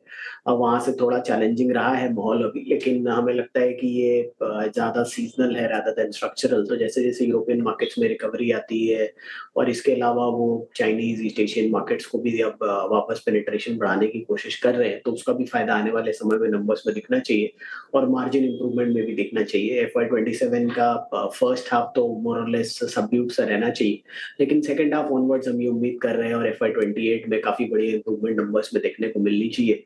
तो हमारे अनुमान के हिसाब से अगले साल कंपनी करीब 35 रुपए के आसपास की अर्निंग डिक्लेयर कर देगी। अगर 30 के आसपास का भी मल्टीपल मिलता है तो मेरे हिसाब से जो कंजर्वेटिव है, जैसा हिस्टोरिकली मिला है और जब साइकिल बेटर होता है तो हमें लगता है 950,000 रुपए के शुरुआती लक्ष्य के हिसाब से केपीआईटी टेक में खरीदारी की जा सकती है। केपीआईटी टेक अपने 52 वीक हाई से आधा हो चुका है, अब चलना शुरू किया इस पर्टिकुलर काउंटर ने। मिड कैप फंडा में शरद जी की पिक हो गई। चार का चौका में हमने 4 स्टॉक्स डिस्कस किए हैं। रिकैप कर रही हूँ। ट्रेंड मानस जी ने सुझाया सस्ता ऑप्शन में और आपको 3050 की कॉल लेनी है। आपको 150 की टारगेट है, 84 का स्टॉप लॉस मेंटेन करना है। पालविया जी कह रहे हैं कि ऊनो मिंडा में स्ट्रेंथ है, फ्यूचर्स में खरीदारी कीजिए। 1250 1260 के टारगेट के लिए 1205 का स्टॉप लॉस जरूर मेंटेन कीजिए। चार्ट का चमत्कार, मेटल पैक से नैल्को आया, 400 के टारगेट के लिए सोमिल जी बता रहे हैं इसे, 350 का स्टॉप लॉस आपको लगाना है।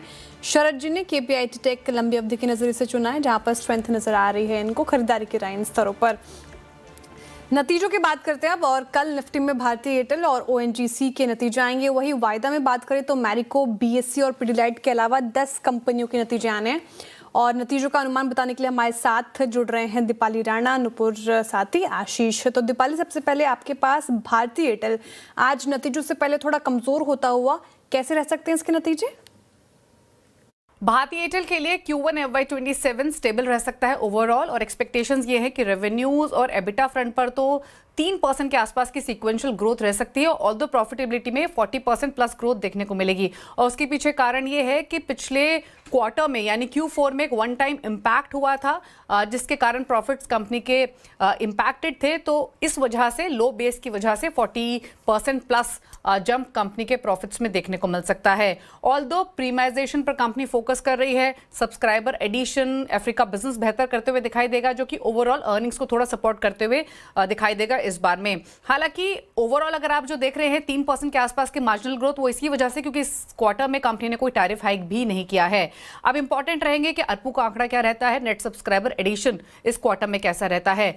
पिछले क्वार्टर में जो ARPU था उस पर काफी इंपैक्ट देखने को मिला था और ARPU कम होकर आया था। इस बार एक्सपेक्टेशन है कि स्लाइट इंप्रूवमेंट सिक्वेंशियल बेसिस पे दिख सकता है, अराउंड 1% के आसपास का अनुमान लगाया जा रहा है कि 257 से बढ़कर जो एवरेज रेवेन्यू पर यूजर है वो 261 रुपीज पर आने की पॉसिबिलिटी है। हालांकि जो ARPU की ग्रोथ है वो अगर आप यूजुअल इस क्वार्टर की प्रीवियस ईयर्स की परफॉर्मेंस से कंपेयर करेंगे तो ये स्लोअर ग्रोथ रहेगी, और उसके पीछे कारण ये है कि जो एंट्री लेवल सेगमेंट है वो काफ़ी अच्छा परफॉर्म कर रहा है। कंपनी प्रीमियम सेगमेंट में ज़्यादा डील करती है, जिसकी वजह से वो बेनिफिट ARPU में आता हुए नहीं दिखाई देगा। माना यह जा रहा है कि Q1 FY27 में नेट सब्सक्राइबर एडिशन में भी डिसेंट ग्रोथ देखने को मिल सकती है। 3 मिलियन मोबाइल सब्सक्राइबर्स इस क्वार्टर में ऐड होते हुए दिखाई दे सकते हैं। हालांकि प्रीवियस क्वार्टर में ये आंकड़ा 4.7 मिलियन के आसपास था। तो ओवरऑल नंबर्स स्टेडी रहने की एक्सपेक्टेशंस है, लेकिन आगे के ग्रोथ आउटलुक, एवरेज रेवेन्यू पर यूजर, नेट सब्सक्राइबर एडिशन, ये कुछ आंकड़े इंपॉर्टेंट रहेंगे इस बार के अर्निंग्स में। ये है भारतीय एयरटेल के नंबर्स की एक्सपेक्टेशन। और चलते हैं अब ONGC, एक ऐसा स्टॉक जिसको आप सीधे सीधे अगर आप देखें किसी भी सेशन में क्रूड के भाव को देखकर लॉन्ग शॉर्ट कर सकते हैं, लेकिन कोर नंबर्स कैसे रहेंगे इस क्वार्टर में? ऊपर बताइए। बस काफ़ी अच्छे रहेंगे, रियलाइजेशंस इंप्रूव होते हुए नजर आएंगे क्योंकि क्रूड के भाव काफ़ी ऊंचे थे इस क्वार्टर के दौरान, जिसका इम्पैक्ट अपस्ट्रीम कंपनीज को डेफिनेटली मिलता है। रेवेन्यूज़ की बात करें तो 36% की ग्रोथ यहाँ पर आती हुई नजर आ सकती है। मुनाफा देखें तो ऑलमोस्ट 6,650 करोड़ से सुधर के 16,107 करोड़ के आसपास आते हुए नजर आ सकता है। मार्जिन ऑलमोस्ट डबल होते हुए दिखेंगे, 50% के मार्जिन से सुधर के 61 के आसपास आपको नजर आएंगे। कामकाजी लेवल पर मुनाफा भी देखें तो ऑलमोस्ट 68% की ग्रोथ यहाँ पर भी आती हुई नजर आ सकती है। क्रूड का एक इम्पैक्ट यहाँ पर देखने को मिलेगा, पॉजिटिव इम्पैक्ट देखने को मिलेगा क्योंकि रियलाइजेशंस जो है उससे एबिटा पर सपोर्ट आने की उम्मीद है। 66% ग्रोथ वहीं से आती हुई नजर आएगी। नेट क्रूड प्राइस रियलाइजेशंस भी देखें तो 32% वहाँ पर जो है बढ़कर आती हुई दिख सकती है। गैस प्राइस रियलाइजेशंस देखें तो 27% की ग्रोथ सिक्वेंशियल बेसिस पर यहाँ पर भी देखने को मिल सकती है। क्रूड के जो सेल्स वॉल्यूम है वहाँ पर हालांकि YOY बेसिस पे 1.6% की कमजोरी देखने को मिलेगी, लेकिन क्वार्टर ऑन क्वार्टर बेसिस पे देखें तो 0.9% के आसपास की बढ़ोतरी यहाँ पर भी आती हुई नजर आ सकती है। नेचुरल गैस की बात करें तो सेल्स वॉल्यूम में ऑलमोस्ट 0.4% का सिक्वेंशियल जंप इस क्वार्टर में देखने को मिलेगा, और एवरेज गैस के जो प्राइस रियलाइजेशंस होंगे MMBTU की बात करें तो 27% की growth quarter on quarter basis पर देखने को मिलती है। तो अपस्ट्रीम कंपनीज के लिए जब क्रूड के प्राइस ऊपर जाते हैं तो काफ़ी पॉजिटिव होता है, रियलाइजेशंस इंप्रूव होते हैं, और उसी वजह से जो कामकाजी लेवल पे मुनाफा और जो प्रॉफिट्स होते हैं वो इंप्रूव होके आते हुए दिख सकते हैं इस क्वार्टर में।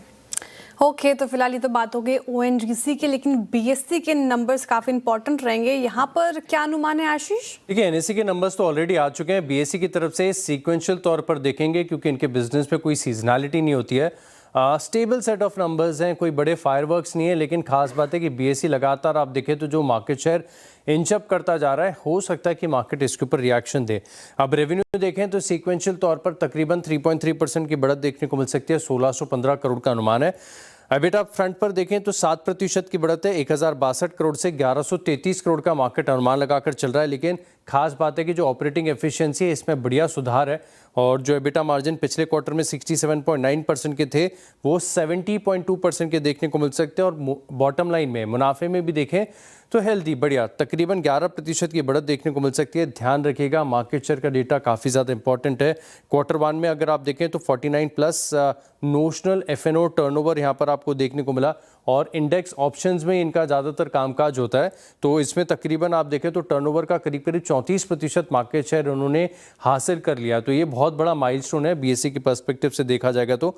अच्छा, खास बात है कि बहुत सारे IPOs आए क्वार्टर 1 के दौरान, तो जितने भी IPO आते हैं सारी कंपनीज को लिस्टिंग फीस देनी पड़ती है, तो एक एडिशनल स्ट्रीम ऑफ रेवेन्यू बन जाती है, और वहाँ से ट्रेडिंग में भी इंप्रूवमेंट देखने को मिलता है। तो कैश मार्केट की अगर आप ट्रेडिंग वॉल्यूम्स की बात करें उसमें सर्ज है, लिस्टिंग फीस से भी इनकी कमाई देखने को मिली है, और सीक्वेंशियल तौर पर एबिटा मार्जिन्स में बढ़त इसके लिए है, कारण ये कि ऑपरेटिंग एफिशिएंसी इसमें सुधार है। इसी के चलते अगर आप देखें तो नंबर्स अच्छे हैं।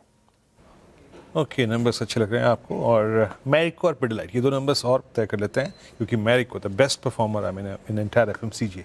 नुपुर, क्या एक्सपेक्टेशन? एक्सपेक्टेशन काफ़ी अच्छी है, नंबर्स यहाँ पर भी अच्छे रहेंगे। एफएमसीजी के इस क्वार्टर में नंबर्स अच्छे आते हुए नजर आए वॉल्यूम के तौर पे। हालांकि क्वार्टर वन का जो अपडेट है वो ऑलरेडी आ चुका था, तो काफ़ी कुछ डेटा ऑलरेडी सामने है। लेकिन रेवेन्यूज़ की बात करें तो 20% की ग्रोथ यहाँ पर आती हुई नजर आ सकती है। मुनाफे में 19% की ग्रोथ का अनुमान लेके चल रहे हैं। मार्जिन हालांकि एकदम फ्लैट इस क्वार्टर में देखने को मिल सकते हैं। 20% के इसी समय कंपनी ने पिछले साल मार्जिन किए थे, इस बार भी 20% के मार्जिन आपको देखने को मिल सकते हैं। लेकिन वॉल्यूम ग्रोथ की बात करें तो ऑलमोस्ट 15% की वॉल्यूम ग्रोथ का अनुमान यहाँ पर लेके चल रहे हैं। क्वार्टर का अपडेट आया था, डबल डिजिट वॉल्यूम ग्रोथ ने कंपनी ने इंडिकेट किया था, उसी अकॉर्डिंग 15% की ग्रोथ यहाँ पर इंडिया कारोबार में देखने को मिल सकती है। पैराशूट की बात करें तो डबल डिजिट वॉल्यूम ग्रोथ वहाँ पर भी उम्मीदें है। सफोला ऑयल्स में देखें तो मिड डिजिट रेवेन्यू ग्रोथ की उम्मीद यहाँ पर लेके चल रहे हैं। जो कंपनी के दूसरे वैल्यू एडेड प्रोडक्ट्स है वहाँ पे 30% की ग्रोथ आ सकती है। और इंटरनेशनल कारोबार की बात करें तो 25% की ग्रोथ यहाँ पर भी आती हुई नजर आ सकती है। मैनेजमेंट की कमेंट्री मार्जिन, प्राइस हाइक और डिमांड ट्रेंड्स को लेकर काफ़ी इंपॉर्टेंट रहेगी। नज़र आपको मार्जिन्स पे रखनी है क्योंकि बाकी कुछ डेटा जो है क्वार्टर वन के नंबर्स में आते हुए दिख चुका है। पिडिलाइट की बात करें तो रेवेन्यूज़ में 18% की ग्रोथ इस क्वार्टर में देखने को मिल सकती है। कामकाजी लेवल पे मुनाफा भी सिमिलर लेवल की ग्रोथ यहाँ पर आती हुई नजर आएगी। मार्जिन्स इंपॉर्टेंट रहने वाले हैं क्योंकि कमोडिटी प्राइसेस जिस हिसाब से बढ़े थे क्वार्टर वन में, उसका एक इम्पैक्ट यहाँ पर आते हुए नजर आ सकता है। हो सकता है थोड़े श्रिंक होकर मार्जिन्स आपको दिखें। 25% का अनुमान लेके चल रहे हैं। मुनाफा भी देखें तो 19% की ग्रोथ यहाँ पर देखने को मिल सकती है। डिमांड काफ़ी स्ट्रॉन्ग है तो एक इम्पैक्ट रेवेन्यू ग्रोथ में नजर आएगा। डबल डिजिट ग्रोथ वॉल्यूम में लेके चल रहे 11 से 13% के आसपास देखने को मिल सकती है। प्राइस हाइक कंपनी ने ऑलरेडी लिया है, 12% तक का प्राइस हाइक कंपनी ले चुकी है, जिसकी वजह से थोड़े मार्जिन ऑफसेट होते हुए इस क्वार्टर में नजर आएंगे। डोमेस्टिक सीएनबी बिजनेस जो है वो काफ़ी रेजिलेंट देखने को मिला है। B2B ग्रोथ भी देखें तो क्वार्टर ऑन क्वार्टर बेसिस पे अच्छी ग्रोथ यहाँ पर आती हुई नजर आ सकती है। मैनेजमेंट की कमेंट्री कमोडिटी प्राइसेस को लेकर काफ़ी इंपॉर्टेंट रहने वाली है। तो मार्जिन्स, मैरिको और पिडिलाइट दोनों पे आपको नजर रखनी है। ओके, बहुत शुक्रिया आशीष दीपाली, आप सभी का बहुत बहुत शुक्रिया इन सारे रिजल्ट्स का आकलन स्क्रीन पर रखने के लिए। अब हम चलते हैं आज के बिग मार्केट वॉइसेस की कड़ी में गुरमीत जी के पास। मीनवाइल एक बार फिर से शो स्टॉपर या फिर जिसे कहते हैं ना कि पूरी की पूरी जो सेंटर ऑफ रिएक्शन बना हुआ है Nifty IT. Look at Nifty IT 31,526। मैं बार बार कह रहा हूँ it's now heading towards 200 exponential. शानदार सेटअप पर। गुरमीत नमस्कार, पहले तो बताइए कि आज चाय ज़्यादा लेके आए घर से या फिर 2 रोटी ज़्यादा लेके आए हैं? तैयारी कैसे है 3:40 की आज? पराठा लाया हूँ गुरु आलू का। पीएमएस मैनेजर को क्या चिंता, 3:40 हो, 3:50 हो, 3:10 हो, है ना? बताइए किस चीज़ पे कमिटेड हैं आप इस वक्त? मतलब एक अर्निंग सीजन आपने देख लिया, आपके कन्विक्शन को और कन्विक्शन देने के लिए अब आपके पास सर्कमस्टेंसेस हैं, स्टैट्स हैं। सबसे स्ट्रॉन्ग कन्विक्शन कहाँ पर है गुरमीत आपका इस अर्निंग सीजन को देखने के बाद? आई थिंक ऑटो और ऑटो एंसिलरीज पे आ रहा है वीरू। आई थिंक मैं बहुत सरप्राइज हूँ क्योंकि Q1 थोड़ा स्लगिश होता है। जुलाई भी थोड़ा सा ऑफ सीजन होता है, ऑफ सीजन ही बोलूंगा, फ्लैटिश सीजन होता है ऑटो के लिए। नंबर बहुत ही अच्छे हैं और सबके Hyundai मारुति के भी अच्छे हैं, M&M और बाकी सबके तो नतीजे अच्छे आ ही रहे थे क्वार्टर ऑन क्वार्टर। और मुझे ऐसा लगता है उतना भाव में शायद पॉजिटिविटी नहीं दिखी है जिस हिसाब से नंबर है। M&M के नतीजे शानदार थे, उसके बावजूद स्टॉक में वो मूवमेंट देखने को नहीं मिला है जो हमें उम्मीद है। तो यहाँ पे मुझे लगता हम वेटेज बढ़ा रहे हैं। हमने KPIT टेक्नोलॉजी भी लिया था, मेरी आपसे और अनु से चर्चा हुई थी जब आईटी एकदम लो पॉइंट पे था कि 550 लेवल के आसपास हमने थोड़ा ऐड किया था क्योंकि वो टेक और ऑटो दोनों प्ले दे रहा था।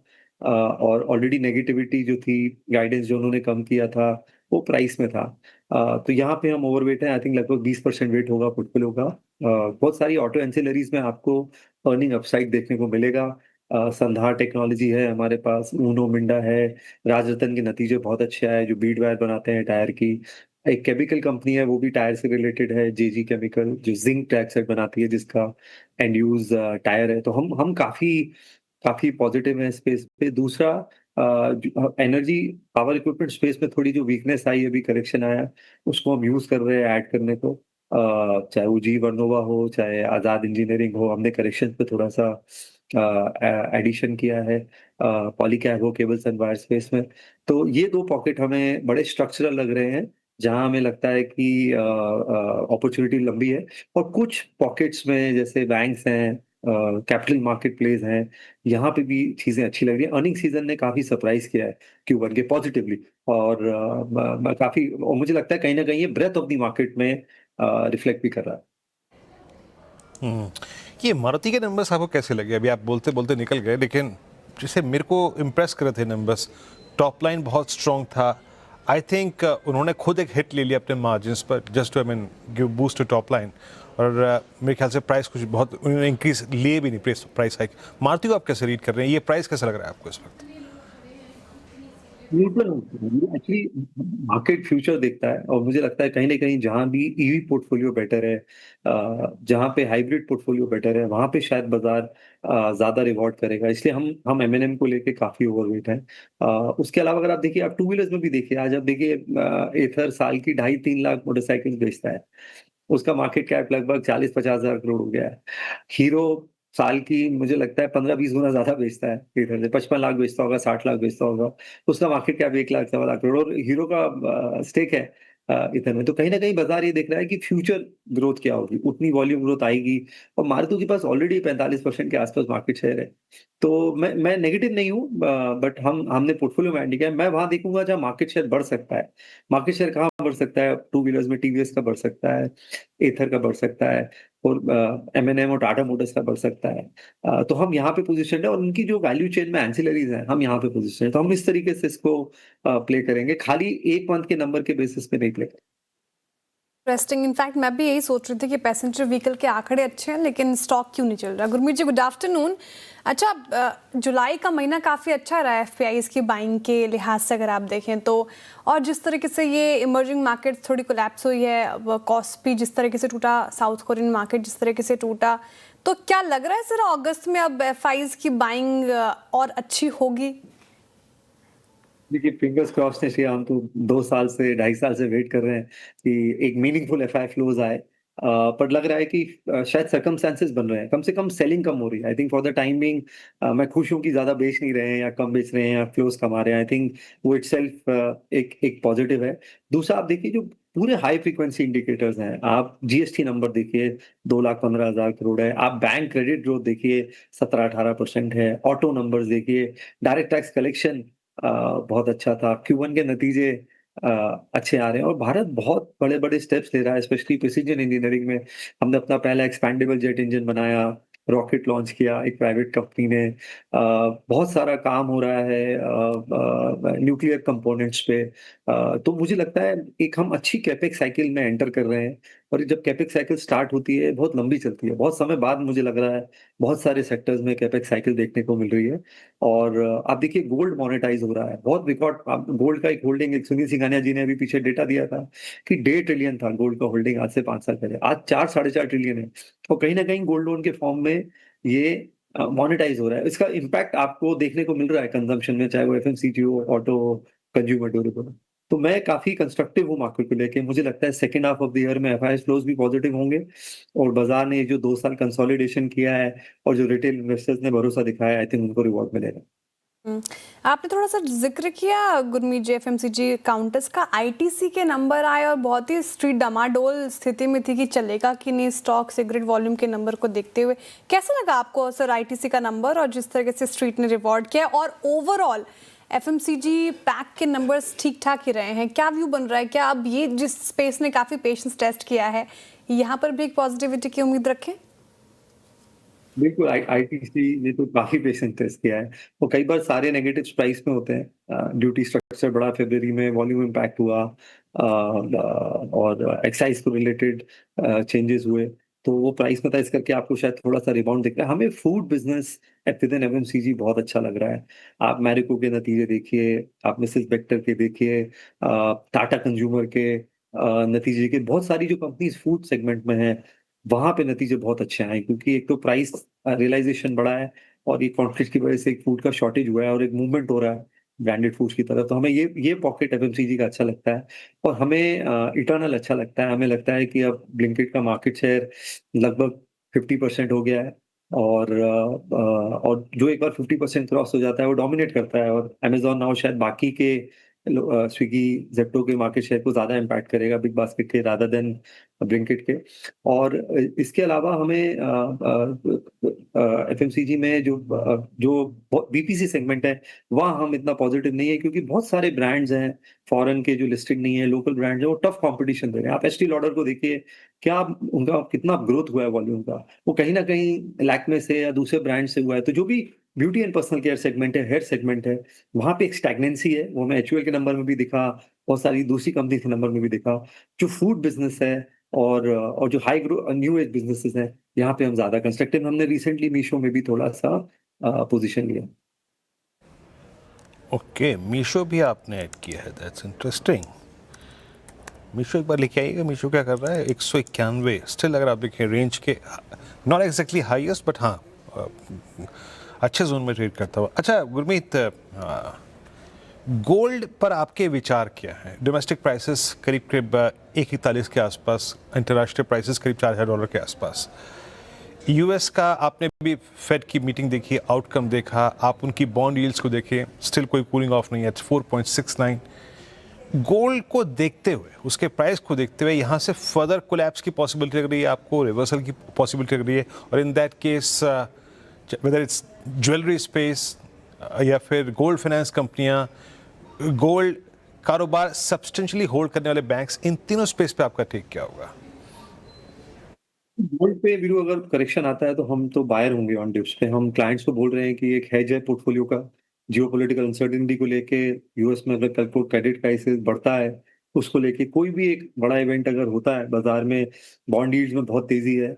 हमने येन कैरी ट्रेड को अनवाइंड होते हुए देखा है, पहली बार यूएस ने शायद जापानीज मार्केट में इंटरवीन किया होगा। तो ये अनप्रेसिडेंटेड है और कुछ एक्सपोजर प्रेशियस मेटल में होना चाहिए। तो कोई भी अगर गिरावट आती है तो उसमें ऐड करना चाहिए। गोल्ड फाइनेंस कंपनीज में मैं एनबीएफसीज पे अब इतना कंस्ट्रक्टिव नहीं हूँ, क्योंकि बैंक्स बहुत एग्रेसिव हो गए हैं और कहीं ना कहीं उसका इम्पैक्ट यील्ड पे भी पड़ रहा है, मार्केट शेयर पे भी पड़ रहा है। और थोड़ा सा जब गोल्ड प्राइसेस में करेक्शन आता है तो क्रेडिट कॉस्ट थोड़ा सा इंक्रीज होता है। ज्वेलरी बिजनेस में वैल्यूएशन कंफर्ट नहीं है। आज आपको एक स्टोर डालना है तो 150-200 करोड़ लगते हैं और उसमें स्टोर का 80-85% कॉस्ट गोल्ड होता है। तो रिटर्न रेशियोज आप तनिश हटा दीजिए, इतना आसान नहीं होता है। तो मैं अपर एंड कंजम्पशन में प्लेटफॉर्म प्लेस में ज्यादा बुलिश हूँ। प्रीमियम कंजम्पशन है, जैसे हाई एंड वॉचेज हैं, यहाँ पे ज्यादा बुलिश हूँ वर्सेस ज्वेलरी या एनबीएफसी में। क्योंकि जैसे मैंने बोला, बैंक्स मुझे लगता है आज 12-13 अर्निंग मल्टीपल पे बैंक्स मिल रहे हैं। मुझे नहीं लगता इस वैल्यूएशन पे बैंक्स आपको मिलेंगे 1.5-1.5 साल के अंदर। तो रिस्क रिवॉर्ड बहुत अच्छा है और लीडिंग बैंक्स मिल जाएंगे आपको, बहुत ज्यादा नीचे जाने की भी जरूरत नहीं। पिच याद रखिएगा, इट्स ऑलमोस्ट 3:15 नाउ। 3:15 से हमारा जो कैश सेशन है वो लागू हो जाएगा। याद रखिएगा, जितने भी कैश के स्टॉक्स हैं सबकी ट्रेडिंग सुचारू रूप से जारी रहेगी। But now all the stocks जहां पे डेरिवेटिव्स की ट्रेडिंग होती है वो फ्रीज हो जाएंगे for their cash price discovery. बाकी अगर आप देखें जो ट्रेडिंग है, याद रखिएगा 3:40 तक रिज्यूम करेगी। और एक बात याद रखिएगा, कैश के स्टॉक्स सुचारू रूप से ट्रेड करते रहेंगे। तो अब 3:15 पे हम कैश सेशन में एंटर कर चुके हैं। तो भारतीय बाजारों का एक नया अध्याय शुरू हो रहा है। याद रखिएगा, it's just for a better price discovery, है ना। बहुत सारे अगर आप देखिए कुछ इश्यूज थे, बट गुरमीत जी, जिस दिन ये इंडेक्स का अलाइनमेंट होगा, एमएससीआई रीबैलेंसिंग होगी, उस दिन कैसे करेंगे फिर? पता नहीं, मुझे तो मुझे ऐसा लगता है कि हम चीजों को ज्यादा कॉम्प्लिकेट करते हैं बार बार ये सब करके। हालांकि इसका इंटेंट अच्छा है कि जो लास्ट मिनट चेंजेस होते हैं बट प्राइस डिस्कवरी है, बट मेरे हिसाब से कुछ समय के लिए बाजार में सब कुछ उसको छोड़ देना चाहिए। I think we are getting to micro, मेरा पर्सनल व्यू है। और वो फ्लोज से एक दिन का इम्पैक्ट पड़ता है, ट्रेडर को इम्पैक्ट पड़ता है फ्लोज का। हमारे जैसे लॉन्ग ओनली फंडामेंटल साइड पे कोई बहुत ज्यादा इम्पैक्ट नहीं पड़ता है। हमें तो अच्छा लगता है अगर कोई अच्छा स्टॉक खाली फ्लोज की वजह से उसमें कुछ फ्लाइट फ्लक्चुएशन आता है। इंटरेस्टिंग। 3:40 तक स्क्रीन के दीदार करेंगे सब लोग। वैसे गुरमीत जी, आपने मीशो का जिक्र किया और ये पूरी इंटरनेट कंपनीज ये कैसी लग रही है? इनफैक्ट अर्बन कंपनी का नंबर देखा आपने, जिस तरीके से इंस्टेंट हेल्प, साथ ही स्नैपडील तो अभी लिस्टेड है भी नहीं, लेकिन वहाँ पर भी आंकड़े काफ़ी इंटरेस्टिंग आए थे जो मैं डेटा देख रही थी। ये स्पेस क्या एक बड़ी थीम हो सकती है आगे चलकर? क्या हमें लगता है कि कुछ एक यूनिट कंपनीज बहुत बड़ा हो जाएंगी और इसलिए बास्केट बनाने की जरूरत है, क्योंकि ये बाइनरी गेम है, 0-1 का गेम है। आप गलत होंगे तो बहुत गलत साबित होंगे। तो इसमें कंसंट्रेशन रिस्क अवॉइड करने के लिए आप एक बास्केट बनाइए। हमने न्यू एज बिजनेसेस का बास्केट अभी 7-8% रखा है पोर्टफोलियो में। हमारे पास इटर्नल है, पेटीएम है, ग्रो है, और अभी हमने मीशो ऐड किया है। हम लेंसकार्ट को भी वैल्यूएट कर रहे हैं, अर्बन कंपनी को भी वैल्यूएट कर रहे हैं। और यहाँ पे यूनिट इकोनॉमिक्स जहाँ भी अच्छी है और पिवट करने की एबिलिटी है। आज आप देखिए, फूड डिलीवरी बिजनेस खड़ा करने के लिए 4 साल उन्होंने कैश बर्न किया। ब्लिंकिट उन्होंने 1-1.5 साल में खड़ा कर दिया। तो इतने डेटा, इतना मीशो में 25-26 करोड़ कस्टमर है और उसमें भी ग्रो कर रहे हैं 30-40%। तो ये बहुत बड़े नंबर्स हैं। और जब भी इसमें थोड़ा भी चेंज आएगा यूनिट इकोनॉमिक्स में, तो बहुत बड़ा डेल्टा आएगा अर्निंग्स में। तो आप बास्केट बना के चलिए और ग्रेजुअली मुझे लगता है ये बास्केट बड़ा होता जाएगा। अभी इटर्नल इंडेक्स में आया है, मुझे लगता है 1-2 और अच्छे नाम प्लेटफॉर्म के इंडेक्स में आएंगे। हम फाइनेंशियल सर्विसेज में ग्रो को लेकर बहुत कंस्ट्रक्टिव हैं। चलिए गुरमीत, बहुत बहुत शुक्रिया आप इस कार्यक्रम में शामिल हुए और सभी सेक्टर्स पे, इंडस्ट्रीज पे। और जब मीशो का और जब स्टॉक्स का नाम का आता है ना, तो शेयर एक्स्ट्रा एक्टिव हो जाती है, पता है आपको गुरमीत जी? नहीं, इंस्टिंक्ट हेल्प में तो मेरा बड़ा योगदान होगा। है, हाँ, ये बात है, ये बात तो है। चलिए अब एक काम करते हैं। अब चलिए जरा आपको दिखाते हैं उदाहरण के तौर पे। जरा प्लीज 2 स्टॉक्स रखिएगा। कैश और उसका अगर आप देखें डेरिवेटिव्स, आईसीआईसीआई बैंक की रख दीजिए। कैश उसकी अगर आप देखें, एक ट्रेडिंग फ्रीज हो चुकी है कैश के स्टॉक्स की, और डेरिवेटिव्स में उसका अगर आप देखें कारोबार चल रहा है। एक बार आईसीआईसीआई बैंक के प्राइस रखेंगे जस्ट फॉर इंस्टेंस। ये देखिए आपके, दिस इज कैश और फ्यूचर्स अगर आप देखें तो यहाँ पर, वहाँ पर टिक्स आपको मिल रहे हैं, यहाँ पे नहीं है ना। तो अब यहाँ पे प्राइस डिस्कवरी के लिए एक कैश सेशन चालू है। 340 तक हैं अभी, क्योंकि अभी बातचीत हमें बहुत करनी है। काम करते हैं, ट्रेड्स अभी नहीं पिक करते, थोड़ी बहुत स्पॉटिंग और कर लेते हैं। अब हम कैश स्टॉक्स पे अगर आप देखें फोकस करेंगे यहाँ पर। 1-2 स्टॉक्स और लेके आइए। आज सुबह चंदन जी ने, अभी मेरे को इनफैक्ट मैसेज आ भी रहा था उनका, गैब्रियल पिक किया था, बहुत स्ट्रॉन्ग क्लोज 1534 पे, ऑल टाइम हाई पे। राजेश पालवे जी, आपका टेक क्या है गैब्रियल? इसने एक बड़ा 1400-1500 रुपए का सप्लाई जोन पार कर लिया। कैसे अप्रोच कर रहे हैं आप इस स्टॉक को? तो वीरेन जी, काफी स्ट्रॉन्ग मोमेंटम देखने को मिला गैब्रियल में। अगर हम इसके मंथली चार्ट भी देखें तो ये 5th कंसेक्यूटिव मंथ होगा जहाँ पे स्टॉक एक अच्छी तेजी को यहाँ पे डिस्प्ले करते हुए देखने को मिल रहा है। Series of higher top higher bottom formation across all time frame यहाँ पे बनते हुए दिखे, और ऑल टाइम हाई ट्रेजेक्टरी पे भी जिस तरीके का बाइंग इंटरेस्ट ये स्टॉक में देखने को मिला, हमें लगता है यहाँ पे पूरा सेक्टर ही एक्चुअली अगर हम देखें तो ऑटो एंसिलरी एक अच्छे मोमेंटम में है। तो गैब्रियल के अपसाइड के टारगेट 1600 तक हमें लगता है आते हुए दिख सकते हैं। तो होल्ड करें, ट्रेल करें स्टॉप लॉस को अपने, जिन्होंने लोअर साइड पे बाई किया है 1490 के आसपास अपने स्टॉप लॉस को ट्रेल कर ले, और पोजीशन हमें लगता है 1600 की तरफ बढ़ते हुए दिख सकती है। ओके, गैब्रियल इंडिया पे ये व्यू हो गया। डेज हाई पर 6%, इनफैक्ट 7% ऊपर। एक बार मार्केट लेकर आइए स्क्रीन पर, और थोड़ा सा बैंक निफ्टी फिसला है, और निफ्टी जस्ट का तस से इनफैक्ट नज़र आ रहा है 553 के 24,553 के लेवल पर। अच्छा, ये 3:40 को क्लोजिंग होगी वीरेंद्र जी, उससे पहले यूपीएल के आंकड़े भी आ रहे हैं, वो भी देख लेंगे। लेकिन अभी फिलहाल क्या व्यू अपडेट कुछ नज़र आ रहा है सर मार्केट पर? नहीं श्रेया, निफ्टी को सिंपली अगर आप देखें वही व्यू है श्रेया। अगर आप लॉन्ग हैं तो होल्ड कर सकते हैं, कैरी भी करिए, मुझे कोई दिक्कत नहीं लग रही है। मेरे को शायद जानते हैं मुझे बड़ा एडवांटेज क्या लग रहा है। मैं आई स्टिल बिलीव, मेरे ख्याल से पॉलिसी तक निफ्टी बैंक चलेगा नहीं, 58,081 पार नहीं होगा। अगर ये बिल्कुल ही अगर कुछ क्रूड में 70-72 तक का डिप आ जाए तो that's something different, but it seems कि कल का सेशन भी बैंक निफ्टी ऐसे ही निकालेगा, आपको चैलेंज करेगा। मुझे लग रहा है निफ्टी आईटी ना किसी प्रकार के उलटफेर में है सिंपली। श्रेया ये एक बार फिर से टोनी रेमा को स्ट्राइक करने की कोशिश कर रहा है, ये देखिए श्रेया। तो सारा का सारा मोमेंटम जो है वो अगेन परसिस्ट करे विद निफ्टी, इस बात की पॉसिबिलिटी लग रही है। और जहां इस बार मेरे को लगता है कि, मैं याद रखिएगा कोई स्टॉक स्पेसिफिक कमेंट नहीं कर रहा हूं, मैं सिर्फ इंडेक्स पे कमेंट कर रहा हूं, जहां इस बार 31,750 की ट्रैजेक्टरी निफ्टी ने बाइसेक्ट करी, निफ्टी आईटी ने, ये निफ्टी को स्ट्रेंथ प्रोवाइड करेगा श्रेया। और इन दैट केस अगर आप निफ्टी को कैरी कर रहे हैं, आपके पास पूरा एडवांटेज निफ्टी आईटी के उस ब्रेकआउट को भुनाने का होगा। और मैं फिर कह रहा हूं, अगर आप 24,609 ये ट्रेजेक्ट्री बाइसेक्ट कर जाए, क्लोज कर जाए, तो अगला क्लस्टर निफ्टी के लिए खुला हुआ है करीब करीब 24,800 का। पर आप यकीन मान के चलिए श्रेया, आप चाहे वो 10 मिनट्स डिस्कस करिए, 60 मिनट्स, डेली, वीकली, निफ्टी के लिए सबसे मुश्किल जोन है 24,609। ये मेक और ब्रेक लेवल है अगले 200 से 250 पॉइंट के लिए। सो मैं एडवोकेट यही करूंगा, अगर आपको कैरी करना है तो निफ्टी की लॉन्ग कैरी करें with bit of risk involve, but ज़्यादा मोमेंटम मेरे को निफ्टी में नजर आ रहा है।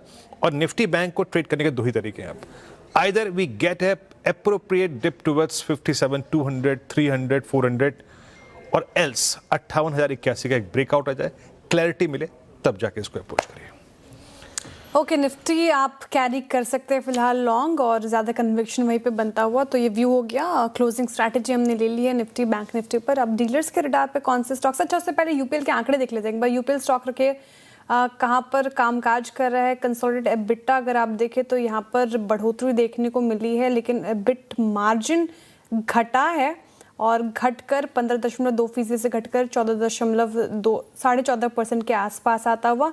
मुनाफा अगर आप देखें 10 करोड़ का रहा, 102 करोड़ घाटे का अनुमान था, तो घाटे के कंपैरिजन में देखें तो मुनाफा हुआ है, एक पॉजिटिव चीज़ नज़र आ रही है। और जैसे ही अगर और आंकड़े देखेंगे आप तो 88 करोड़ घाटे के मुकाबले 10 करोड़ का कंसोलिडेटेड मुनाफा बढ़ा है।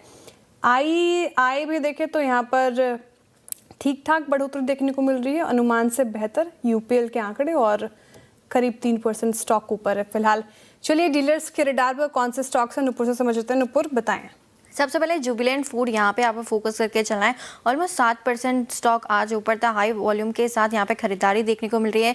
लार्ज पीएमएस और फैमिली ऑफिसेस की तरफ से यहाँ पर जो है खरीदारी आती हुई नजर आए, तो डीलर्स का मानना है कि और ये मोमेंटम जो है आगे और भी बढ़ता हुआ नजर आ सकता है। दूसरा स्टॉक है पाइन लैब्स, यहाँ पर भी डीलर्स की तरफ से पॉजिटिव व्यू बनता हुआ नजर आ रहा है। हो सकता है कोई पॉजिटिव खबर यहाँ पे आती हुई नजर आ सके।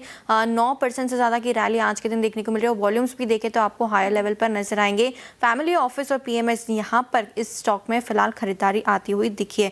और तीसरा स्टॉक है ग्लैंड फार्मा, यहाँ पर भी फोकस बना हुआ है, 3% स्टॉक ऑलमोस्ट ऊपर है आज के दिन।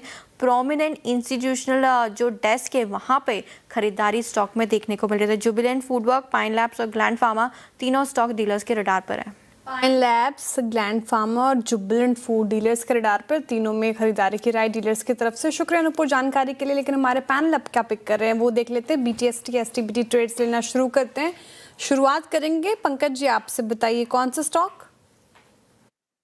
श्रेया जी, आईसीआईसीआई बैंक के फ्यूचर्स के साथ में जाना पसंद करूंगा। 1444 रुपए के आसपास ये काउंटर फिलहाल ट्रेड कर रहा है, और जिस तरीके के फॉर्मेशन है यहाँ पर लोअर टाइम फ्रेम पे काफी की मूविंग एवरेजेस के ऊपर ये फिलहाल काउंटर ट्रेड कर रहा है, तो टारगेट रहेगा 1465 रुपए का और स्टॉप लॉस 1430।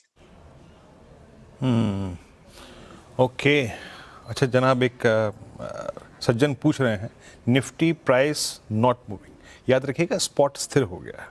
सारे स्टॉक्स में कैश में ट्रेडिंग बंद हो गई है, तो स्पॉट अब स्थिर हो गया। स्पॉट में आपको कोई मैन्यूवरिंग नजर नहीं आएगी, अब सिर्फ फ्यूचर्स जो है वो चल रहे होंगे इस बात, क्योंकि फ्यूचर्स के अगर आप देखें उसी स्टॉक का जो फ्यूचर है वो चल रहा है, तो फ्यूचर्स अगर आप देखें तो यहाँ पे आपको स्मेटिक्स नजर आएंगे, बट स्पॉट नहीं। कैश सेशन के अंतर्गत ये बहुत से लोग अगर आप देखें इस चीज़ से वाकिफ नहीं। अभी किसी सज्जन ने मुझे एक ट्वीट किया, याद रखिएगा, तो स्पॉट आपका नहीं मूव करेगा। अब ट्रेड्स पिक करते बाकी। सौमिल, आपका ट्रेड क्या रहेगा? मेरा ट्रेड रहेगा ग्रासिम। ग्रासिम एक अच्छे अप ट्रेंड में है। In the last couple of months एक पूरा कंसोलिडेशन हुआ है, just around 20 and 40 moving average, daily moving average, और लोअर बोलिंगर से फिर से एक सपोर्ट लेके नया मूव ऊपर की तरफ शुरू हुआ है। मुझे लगता है यहाँ से एक बहुत ही अच्छा मूव देखने मिल सकता है in the medium term as well. मेरे टारगेट्स होंगे 3400 और मेरा स्टॉप लॉस रहेगा 3080। ओके, ग्रासिम में होगी। राजेश जी, राजेश सातपुते जी, बताइए सर कल के लिए कौन सा स्टॉक। श्रेया, देखिए टॉपिक डेफिनेटली ग्रासिम बहुत अच्छा लग रहा था, लेकिन उस वक्त वो तो कवर हो चुका है। तो एफएसएन ई कॉमर्स, मुझे ये चार्ट अच्छा लगता है, 341 के आसपास है, क्लीन ब्रेकआउट है। कल का टारगेट अगर आप देखें तो 350-55 का होना चाहिए, स्टॉप लॉस होगा 338 का। ओके, राजेश पालवी जी, आपका ट्रेड। वीरेंद्र जी, सीमेंस पे नजर है और सीमेंस पे हमें लगता है कि एक अच्छे ब्रेकआउट की तैयारी यहाँ पे होते हुए दिख रही। वीकली टाइम फ्रेम पे अगर स्टॉक को एनालाइज करें तो अपने प्रीवियस स्विंग हाई को अब निगोशिएट करते हुए देखने को मिल रहा है और हमें लगता है कि आज का क्लोजिंग अगर 3940 के ऊपर ही होता है तो यहाँ पे एक अच्छा मोमेंटम कल के सेशन में बनते हुए दिखेगा। अपसाइड के टारगेट एक्सपेक्ट कर रहे हैं 4000 से लेके 4015 की तरफ। On the down side stop loss होगा करीब 3900 के आसपास फ्यूचर्स में। ओके, सीमेंस के फ्यूचर्स में खरीदारी की राय। गाबर सर, आपका काउंटर? मेरे ध्यान पर है एसीसी। एसीसी का बार मुझे पसंद है, ट्रेड कर रहा है 1397 पर। स्टॉप लगाएंगे 7 रुपीज का, 1390 का। टारगेट होगा 1410 टू 1415, ये एक जोन है, वहां तक जाना चाहिए एसीसी। एसीसी अगर आप देखें 1397 पे। मानस, आपका ट्रेड? तो देखिए एलटीएम पे खरीदारी करने की राय रहेगी। यहाँ पर हाई टॉप्स हायर बॉटम्स पहले से बन रहे थे। आज एलटीएम ने अपने 200 डे मूविंग एवरेज को भी रीगेन कर लिया है, तो उसके फ्यूचर में खरीदारी करेंगे। स्टॉप लॉसेस रहेंगे 45.99 के, टारगेट सेट करेंगे 48.25 का। ओके, 4684 पे एलटीएम अगर आप देखें ट्रेड आप पिक कर रहे हैं। बट मैं बताऊं, आज ऑटो में एक बहुत ही शानदार पारी खेल के जा रहा है अशोक लेलैंड।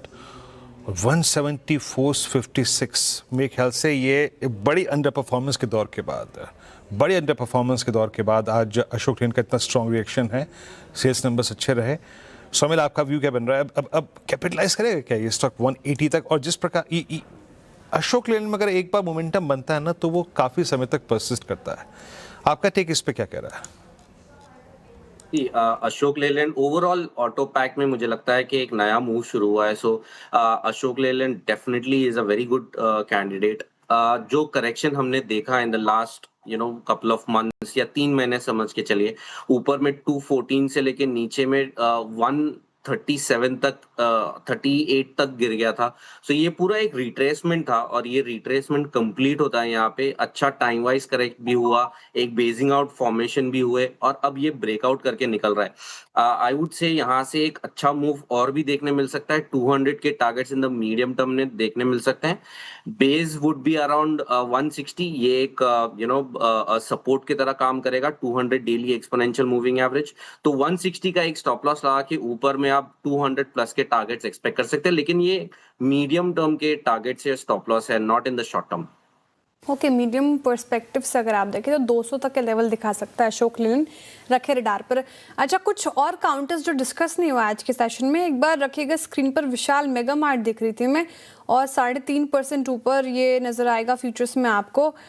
और इसके Q1 नतीजे भी अच्छे थे। इनफैक्ट रेवेन्यू बढ़ा था, पैड बढ़ा था, एबिटा भी इंक्रीज हुआ था। मतलब इनफैक्ट थोड़ा फ्लैट ही था, लेकिन इंटरेस्टिंग नंबर्स थे। लेकिन उसके बाद से इन्फ्लेशन की खबरों के बीच और कंसर्न के बीच टूटा था स्टॉक, लेकिन आज अच्छा मूव है। राजेश सातपुते जी, विशाल मेगा मार्ट क्या लग रहा है, ये BTST इसको कैरी कर सकता है या फिर नहीं? आई थिंक करना चाहिए क्योंकि इसमें 2 चीजें अच्छी लग रही है। एक कॉन्ट्रा सेटअप पे पॉजिटिव डाइवर्जेंस है। मुझे लगता है इसका एक रिलीफ रैली मिलेगी करीबन 118 से लेके 120 तक। 110 के ऊपर का बाय बनेगा तो 108 का स्टॉप लॉस। विशाल मेगा मार्ट पे व्यू। कुछ और काउंटर्स जो डेज हाई पर बंद हो रहे हैं। एशियन पेंट्स रखेगा एक बार स्क्रीन पर। एशियन पेंट्स डेज हाई पर क्लोज होने की तैयारी। और एक्सिस बैंक रखे एक बार स्क्रीन। Axis bank 3.5%। अच्छा, एशियन पेंट्स 2.5% एकदम से सर्ज आए जिस तरीके से। एक बार ब्रेंट कहाँ पे दिखाएंगे क्या मुझे? और ब्रेंट $84 के नीचे जब हम चर्चा कर रहे थे तब तो कामकाज कर रहा था। अभी किस भाव पर? हाँ, वहीं के आसपास काम कर रहा है। एशियन पेंट्स में एकदम से सर्ज आया। इस पर एक चार्ट चेक, उसके बाद हम और खबरों की तरफ बढ़ेंगे। ये देख लीजिए आप मानस जी, एशियन पेंट्स कैसा लग रहा है? देखिए, एशियन पेंट्स की जहां तक बात है, यहाँ पर अगर आप देखें तो धीमे धीमे हाई टॉप्स हायर बॉटम्स बना के ये ऊपर की तरफ जाने की कोशिश कर रहा है। अगर एक टारगेट सेट करने हो तो वो 2850 के आते हैं, और अगर आपके पास लॉन्ग पोजीशन है तो उसको होल्ड करें। स्टॉप लॉस को रिवाइज करके 27-24 पे कर लें। ये तो अब यहाँ से अतिरिक्त दिहाड़ी शुरू होगी हमारी 3:30 से 3:40, क्योंकि याद रखिएगा कैश स्टॉक्स जो है वो पूरा मार्केट क्लोज हो गया, whether it's derivatives non derivatives. But derivatives अभी 340 तक ट्रेड करेंगे। स्टॉक फ्यूचर्स और इंडेक्स फ्यूचर्स याद रखिएगा। हम जो है ना इस 10 मिनट के एक्स्ट्रा सेशन में अब जा रहे हैं। निफ्टी आपके स्क्रीन पर अगर आप देखिए आएगा करीब करीब 24,600, अगस्त फ्यूचर 24,650 पे है। स्पॉट अब मूव नहीं करेगा, स्पॉट क्लोज हो चुका है, याद रखिएगा। तो आप समझे हुआ क्या, 3:15 पे हमने हिट किया कैश को फॉर प्राइस डिस्कवरी। कैश चला, सारे के सारे जितने डेरिवेटिव स्टॉक्स वाले उनके अगर फ्रीज हो गए, और अब अगर आप देखें डेरिवेटिव्स की ट्रेडिंग रिज्यूम करेगी, मतलब चल रही है 340 तक। एक दो स्टॉक्स और मार्क करता हूँ, लेकिन मैं पहले रखता हूँ ब्रेथ स्क्रीन पर। ब्रेथ क्या कह रही है, और ब्रेथ में अच्छा आज ना मानस चार्ट्स डिस्टर्ब हो गए ना काफ़ी सारे। प्रकाश सर ने भी भेजा मेरे को अभी। जी बिल्कुल डिस्टर्ब हो गए, और आप निफ्टी डिस्टर्ब हो गया सर। 24,774। हाँ मैं भी देख रहा हूँ, मैं प्रकाश सर ने भी मैसेज भेजा मेरे को अभी, आपसे भी क्लैरिफाई कर लिया मैंने। चार्ट डिस्टर्ब हो गया। अब ये 3-4 दिन में समझ में आएगा कि हो क्या रहा है, हमें कैसे हुआ है ना, तो डिस्टर्ब हो गए चार्ट्स। एनीवे ब्रेथ रखिए डायरेक्टर साहब, इसको 2-3 दिन में एग्जैक्टली इसका आकलन करेंगे कि कैसे, अगर आप देखें ये इसको अब रीड करना है। लॉन्ग 122, 42 में शॉर्ट कवरिंग, शॉर्ट 44 में और 4 में लॉन्ग अनवाइंडिंग, यानी एक बहुत ही स्ट्रॉन्ग ब्रेथ हम कैरी कर रहे हैं कल के सेशन के लिए, वेरी स्ट्रॉन्ग। और अगेन याद रखिएगा इस स्ट्रॉन्ग ब्रेथ के पीछे अगर आप देखें एक बड़ा कारण था ऑटो का सुपर मूव। एक सेकेंड डायरेक्टर साहब, ये नीचे फ्लैश गलत चल रहा है निफ्टी पर, वो 330 पॉइंट वो हटवाइएगा जरा please. Long LTM, APL Apollo Tubes, Paytm, Ashok Leyland, Divi's lab, इन सभी काउंटर्स में आप देखें तो एक स्ट्रॉन्ग मूव था। आज सारे अगर आप देखें लॉन्ग कैरी कर रहे हैं। ये हटवाइएगा निफ्टी, एक सेकेंड डायरेक्टर साहब जरा निफ्टी लेके आइएगा, फ्यूचर्स और स्पॉट दोनों रखिएगा, क्योंकि स्क्रीन पे जो चीज़ दिखाई दे रही है मैं समझ नहीं पा रहा हूँ प्लीज़। एक दुविधा है। और अभी दिस इज स्पॉट 24,774। ओहो, समझ में नहीं आ रहा है। डॉक्टर साहब एक काम कीजिएगा, आप किसी डीलर डेस्क पे फ़ोन लगाइए, चंदन जी को या फिर कहीं भी फ़ोन लगाइए, इसको समझने की कोशिश करते हैं। एक डीलर डेस्क पे फ़ोन लगाइए। जो पंकज, आपको कुछ सेंस मिल रहा है क्या? सर ये क्लोजिंग जो है वो थोड़ा सा डाइकॉटमी लग रही है सर, बहुत कंफ्यूजन वाला मामला हो चुका है। बहुत कंफ्यूज हो गया है। एक काम कीजिए, चंदन जी को फोन कीजिए, एक डीलिंग रूम में फोन लगाइए प्लीज, जरा इसको समझने की कोशिश करते हैं। जो स्पॉट ट्रेड कर रहा था कैश लागू होने से पहले करीब 24,570 पे, सिर्फ कैश सेशन में वो करीब अगर आप देखें 577 टू 677, 677 टू 777, 200 पॉइंट कैसे चल गया? ये कैसे पॉसिबल है? ये मैं इसको अगर आप देखें समझने में भी सक्षम नहीं हूं, और कंप्लीट कंफ्यूजन है। प्रकाश सर, आपको कुछ सेंस मिल पा रहा है इसका? बिल्कुल नहीं, जीरो इज अ वर्ड। क्योंकि निफ्टी और स्पॉट में और कैश में जो फर्क है ना, फ्यूचर्स में बहुत ज्यादा फर्क है। मैं सोच रहा था कल जो डील बनाऊंगा किस में बनाऊंगा, स्पॉट में बनाऊं या फ्यूचर पे? लगता है फ्यूचर में बनाना चाहिए, स्पॉट पर नहीं। इसको एक्सचेंज को क्लैरिफाई करना पड़ेगा जनाब, इसको कैसे करेंगे हम, है ना? क्योंकि इसको एक्सचेंज को क्लैरिफाई करने का वेरी स्ट्रेंज है, दुविधा है। सोमिल, आपको कुछ आपके टर्मिनल पे कुछ सेंस मिल रहा है? नॉट एट ऑल वीरू, अब थोड़ा सा कंफ्यूजिंग है। 200 पॉइंट ऊपर है कैश जहाँ पे क्लोजिंग हुई, और फ्यूचर्स नीचे है। एक काम कीजिए, कैश कंट्रीब्यूटर्स रखिए जरा, कैश कंट्रीब्यूटर्स रखिए एक बार जरा प्लीज, इंडेक्स के कैश कंट्रीब्यूटर्स रखिए। कोई ऐसा स्टॉक चला दिया क्या या फिर चल गया जिससे अगर आप देखें इंडेक्स जो स्पॉट है वो इतनी दूर चला गया? देखिए आप बाय करके ले जाएंगे निफ्टी स्पॉट ही, फ्यूचर से ICICI bank, Infosys, axis bank, LNT, ठीक है कंट्रीब्यूशन तो वही है। तो यहाँ पर वाइल्ड कंट्रीब्यूशन हो गया ICICI बैंक का और इन्फोसिस का। इट्स बहुत कन्फ्यूजन है, मेरे ख्याल से एक्सचेंज को क्लैरिफाई करना पड़ेगा। सो खैर एज ऑफ नाउ मैं सिर्फ क्लोजिंग पे कमेंट कर रहा हूँ। मैं याद रखिएगा इंडेक्स पे नहीं जा रहा हूँ, मैं स्टॉक फ्यूचर्स पे आता हूँ। सिर्फ यहाँ पे डेरिवेटिव्स के स्टॉक्स रखिएगा जहाँ पे स्ट्रेंथ है, ICICI bank, Infosys, axis bank, LNT। मैं निफ्टी पर टिप्पणी नहीं करूंगा, और सिर्फ क्लोजिंग होने में अगर आप देखें कुछ क्षण बाकी हैं। बैकफुट पर रहे सन फार्मा, अपोलो हॉस्पिटल्स, मारुति सुजुकी। निफ्टी का ग्रेट फायर कीजिएगा, हम क्लोजिंग की तरफ बढ़ रहे हैं। But Shreya first day of the cash, complete confusion. Spot का ये कैलकुलेशन नहीं समझ में आ रहा। सर आपको समझ नहीं आ रहा, सारे हमारे पैनल को समझ नहीं आ रहा, मुझे क्या समझ में आएगा? मैं खुद आप लोगों को सुन रही थी कि हो क्या रहा है ये। थोड़े दिन रुकेंगे, खुद सेल्फ एनालिसिस स्टडी करनी पड़ेगी। जी बिल्कुल। गावा सर कुछ कहना वही समझ रहा था कि है गावा सर राजेश पाल जी कुछ बोले। हाँ रहा है। मेरा कहने का मतलब है क्या एक्सचेंज ने इसको फैक्टर किया था कि ऐसा हो सकता है? अब ये पता नहीं है सर अब क्या। नहीं अब आप एक मुझे बात बताइए ना, एक सिंपली मुझे एक बात बताइए। मान लीजिए आईसीआईसीआई बैंक 1400 पे ट्रेड कर रहा है, ठीक है ना, 1400 पे ट्रेड, कैश ट्रेड बंद हो गया। मैं पागल थोड़ी हूँ कि आईसीआईसीआई बैंक 1420 पे खरीद लूंगा। क्यों राजेश पाल जी? मैं तो 1401 पे खरीदूंगा, 1402 पे खरीदूंगा। तो ये प्रीमियम स्पॉट पे कहां से आके समझ में नहीं आ रहा है। राजेश जी कुछ कह रहे हैं आप? नहीं वीरेन जी, लास्ट टिक पे जाके स्पॉट का एडजस्टमेंट हो गया, लेकिन कोई भी कंट्रीब्यूटर में कहीं कोई चेंज नहीं। इंडेक्स के जो कंट्रीब्यूटर है वही तो है, वही मैं कह रहा हूँ ना। आईसीआईसीआई बैंक मान लीजिए स्पॉट 1400 में ट्रेड कर रहा है, कैश में मैंने कोई खरीद तो नहीं लिया, वो 1450 पे कि इंडेक्स का जो स्पॉट का भाव है उतना ऊपर चला गया, ऐसा तो नहीं है ना। तो ये बड़ी दिक्कत का विषय है और इस पर मेरे ख्याल से एक्सचेंज क्लैरिफाई करेगा चीज़ों को। बट ये देखिए आखिरी का स्ट्रेच, ये स्पॉट है ना डायरेक्टर साहब, 1460 दोनों, ये 40 स्पॉट है, ये फ्यूचर्स है। इसका इंट्राडे हाई क्या दिखाइए जरा, आईसीआईसीआई बैंक अगस्त फ्यूचर्स का हाई क्या लगा था वो बताइएगा मेरे को। और जिसने 1449 पे एवरेज ट्रेड किया आईसीआईसीआई बैंक ने पूरे दिन, उसका आखिरी का टिक का जो हाई गया वो था 1460। Complete confusion.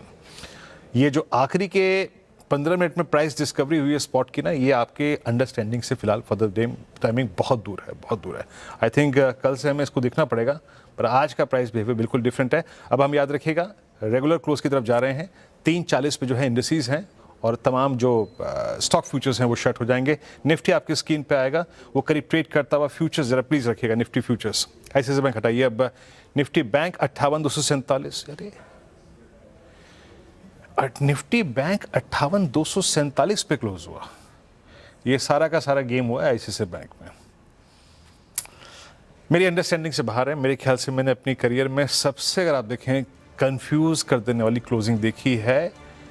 निफ्टी बैंक जो कि 57,800 पे ट्रेड कर रहा था, वो क्लोज हुआ है 58,250 पे। और ये निफ्टी बैंक में आईसीआईसीआई बैंक ने बड़ा पुश लिया, मेरे समझ से परे है।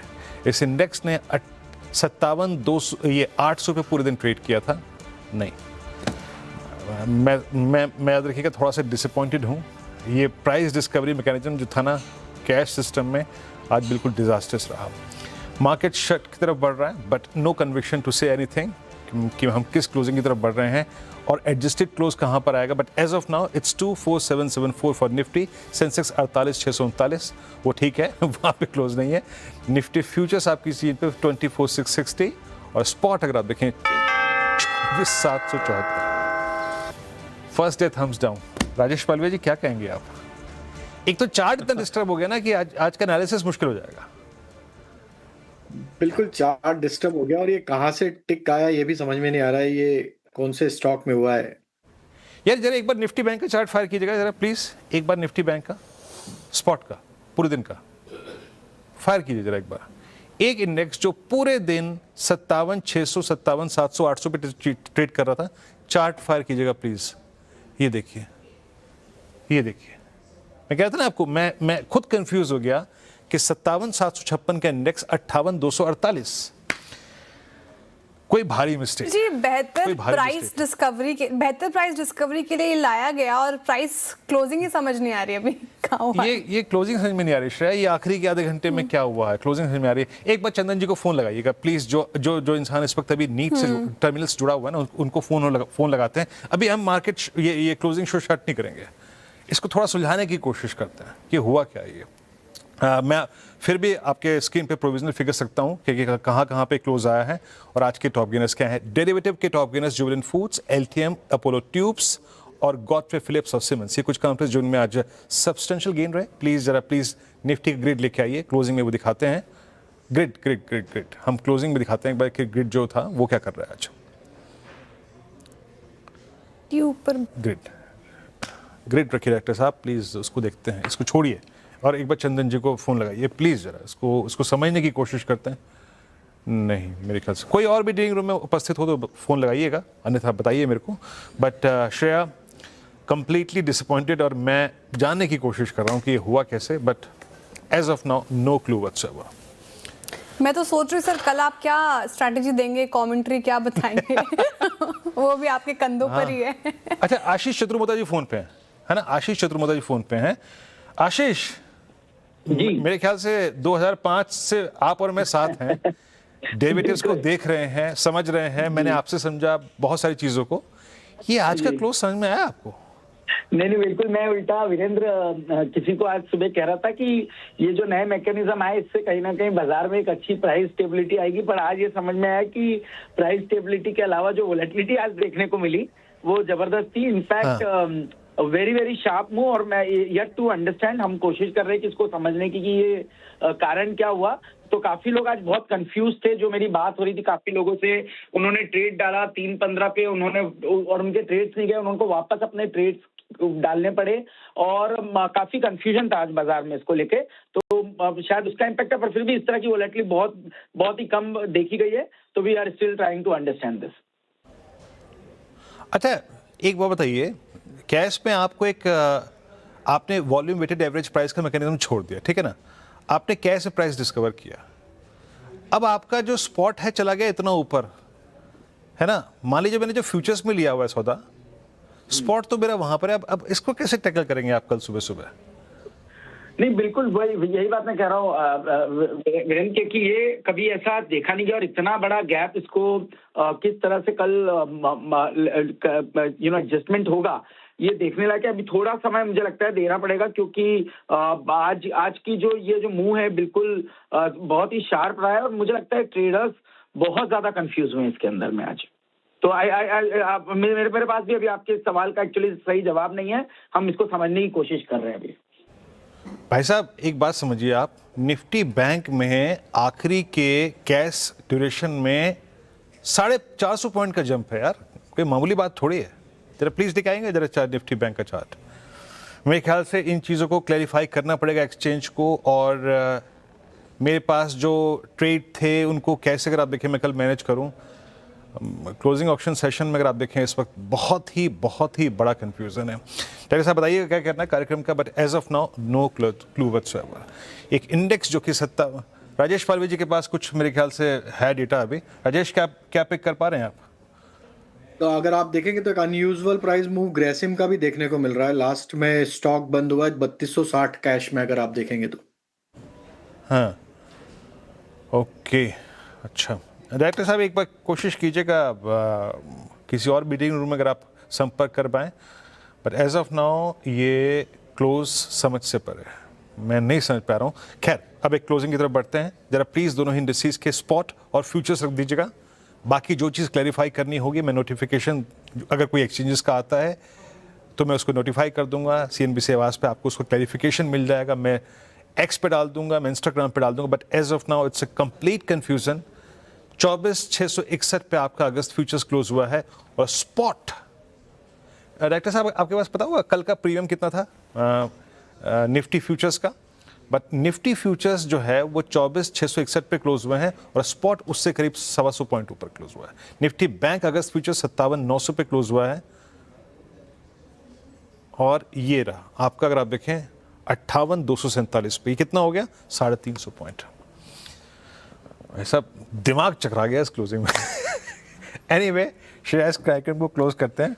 मैं बैठूंगा यहीं पे थोड़ी देर में, जब चीज़ें क्लैरिफाई होंगी तो स्क्रीन पे रखूंगा, बट दिमाग चकरा गया। कभी कभी क्या होता है ना, चीज़ों को हम बहुत ही पेचीदा बना देते हैं। क्यों प्रकाश सर? ये उसी का फलस्वरूप हो रहा है। कॉम्प्लेक्स। एक्चुअली हम जाना चाहते थे स्टेबिलिटी में, आ गई इंस्टेबिलिटी। बिल्कुल। मैं आशीष चतुर्मोता जी जो कह कर गए ना कि आप सोचो था स्टेबिलिटी आएगी, ये तो कुछ समझ ही नहीं आया कि हुआ क्या। इतनी वोलेटिलिटी देखने को मिल गई। डिजास्टर्स। एनीवे चलिए इस शो को यही समाप्त करते हैं। उम्मीद करते हैं एक्सचेंजेस का क्लैरिफिकेशन इस संदर्भ में कुछ देर में आएगा, हम वेट करेंगे उसके लिए, और जैसे ही एडजस्टेड क्लोज आता है मैं एक बार स्क्रीन पे आऊँगा दोबारा, बट एज ऑफ नाउ आप सबका बहुत बहुत शुक्रिया। उम्मीद करते हैं कल से ये चीज़ें नहीं होंगी और जल्द एक्सचेंज का कुछ क्लैरिफिकेशन आएगा। इस कार्यक्रम में इतना ही, नमस्कार।